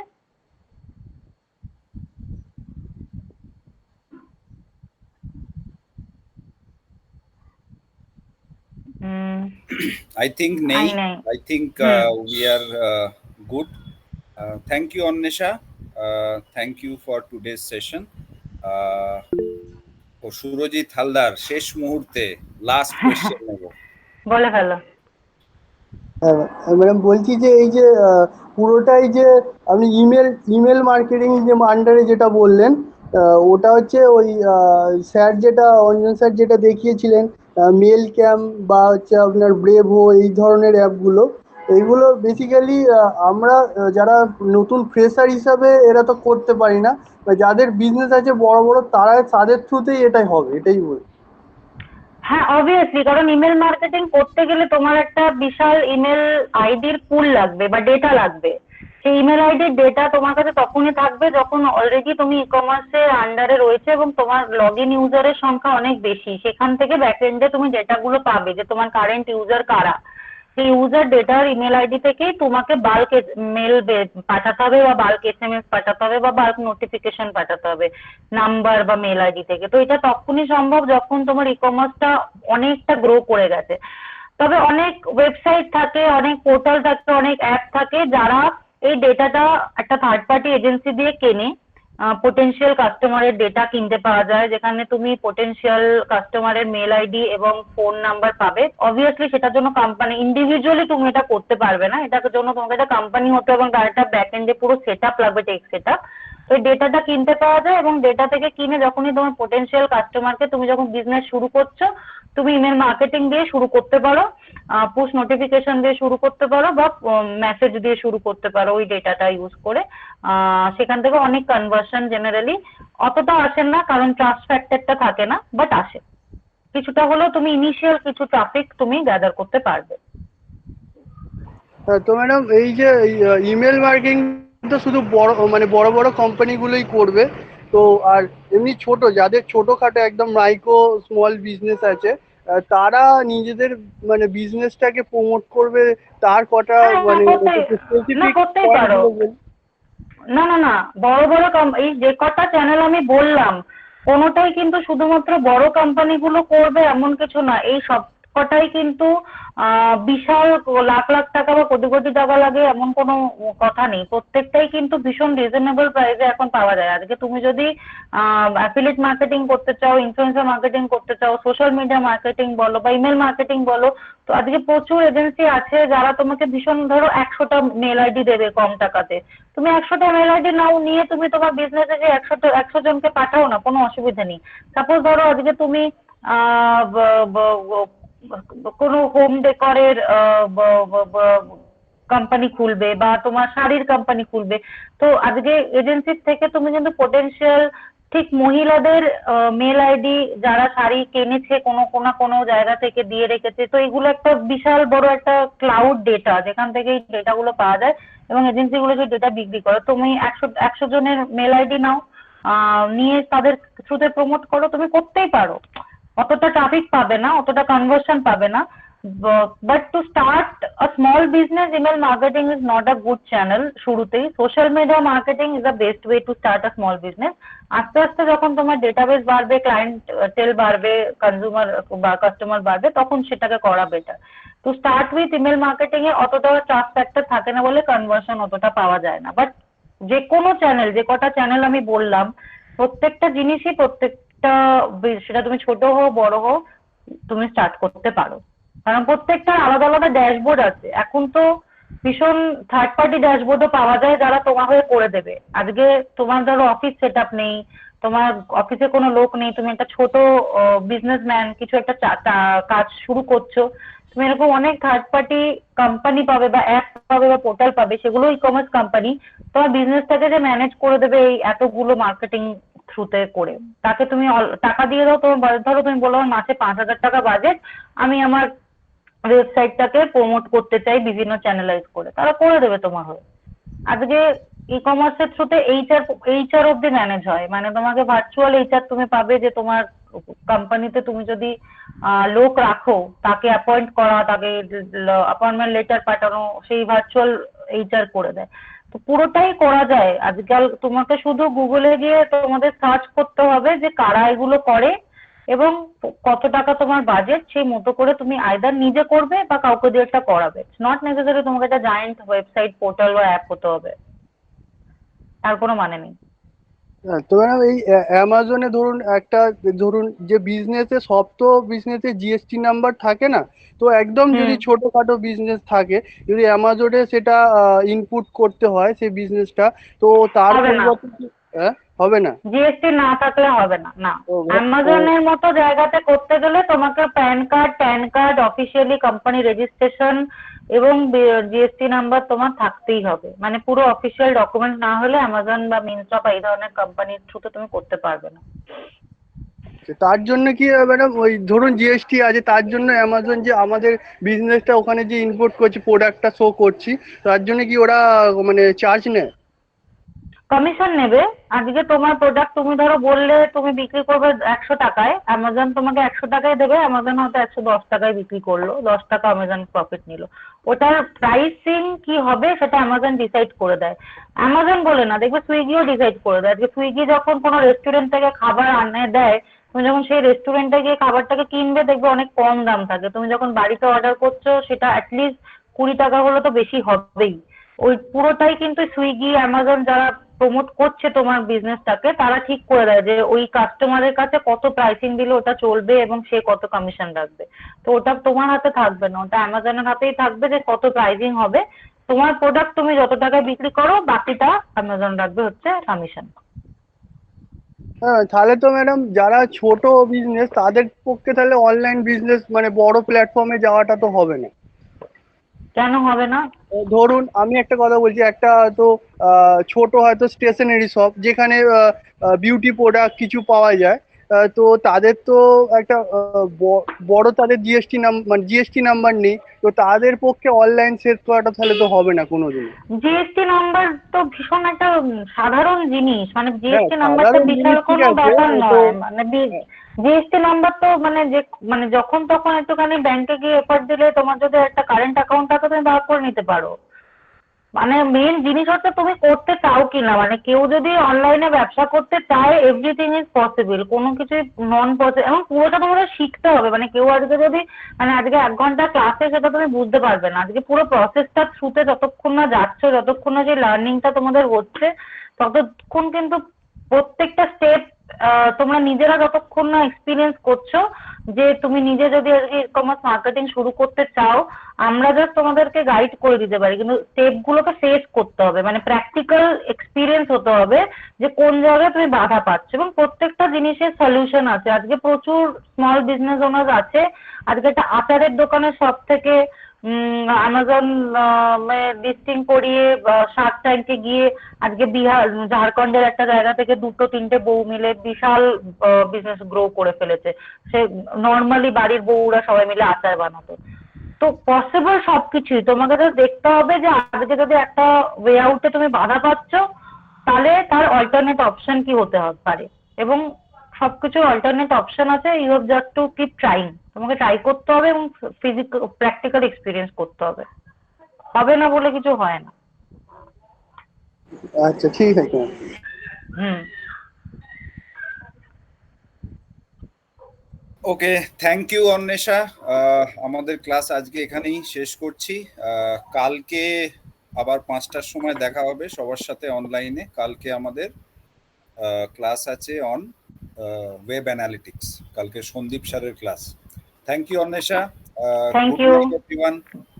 Good night, good night, thank you, bye. Good night. Thank you, ma'am. Thank you. Thank you ma'am, thank you sir. Thank you, bye. sir.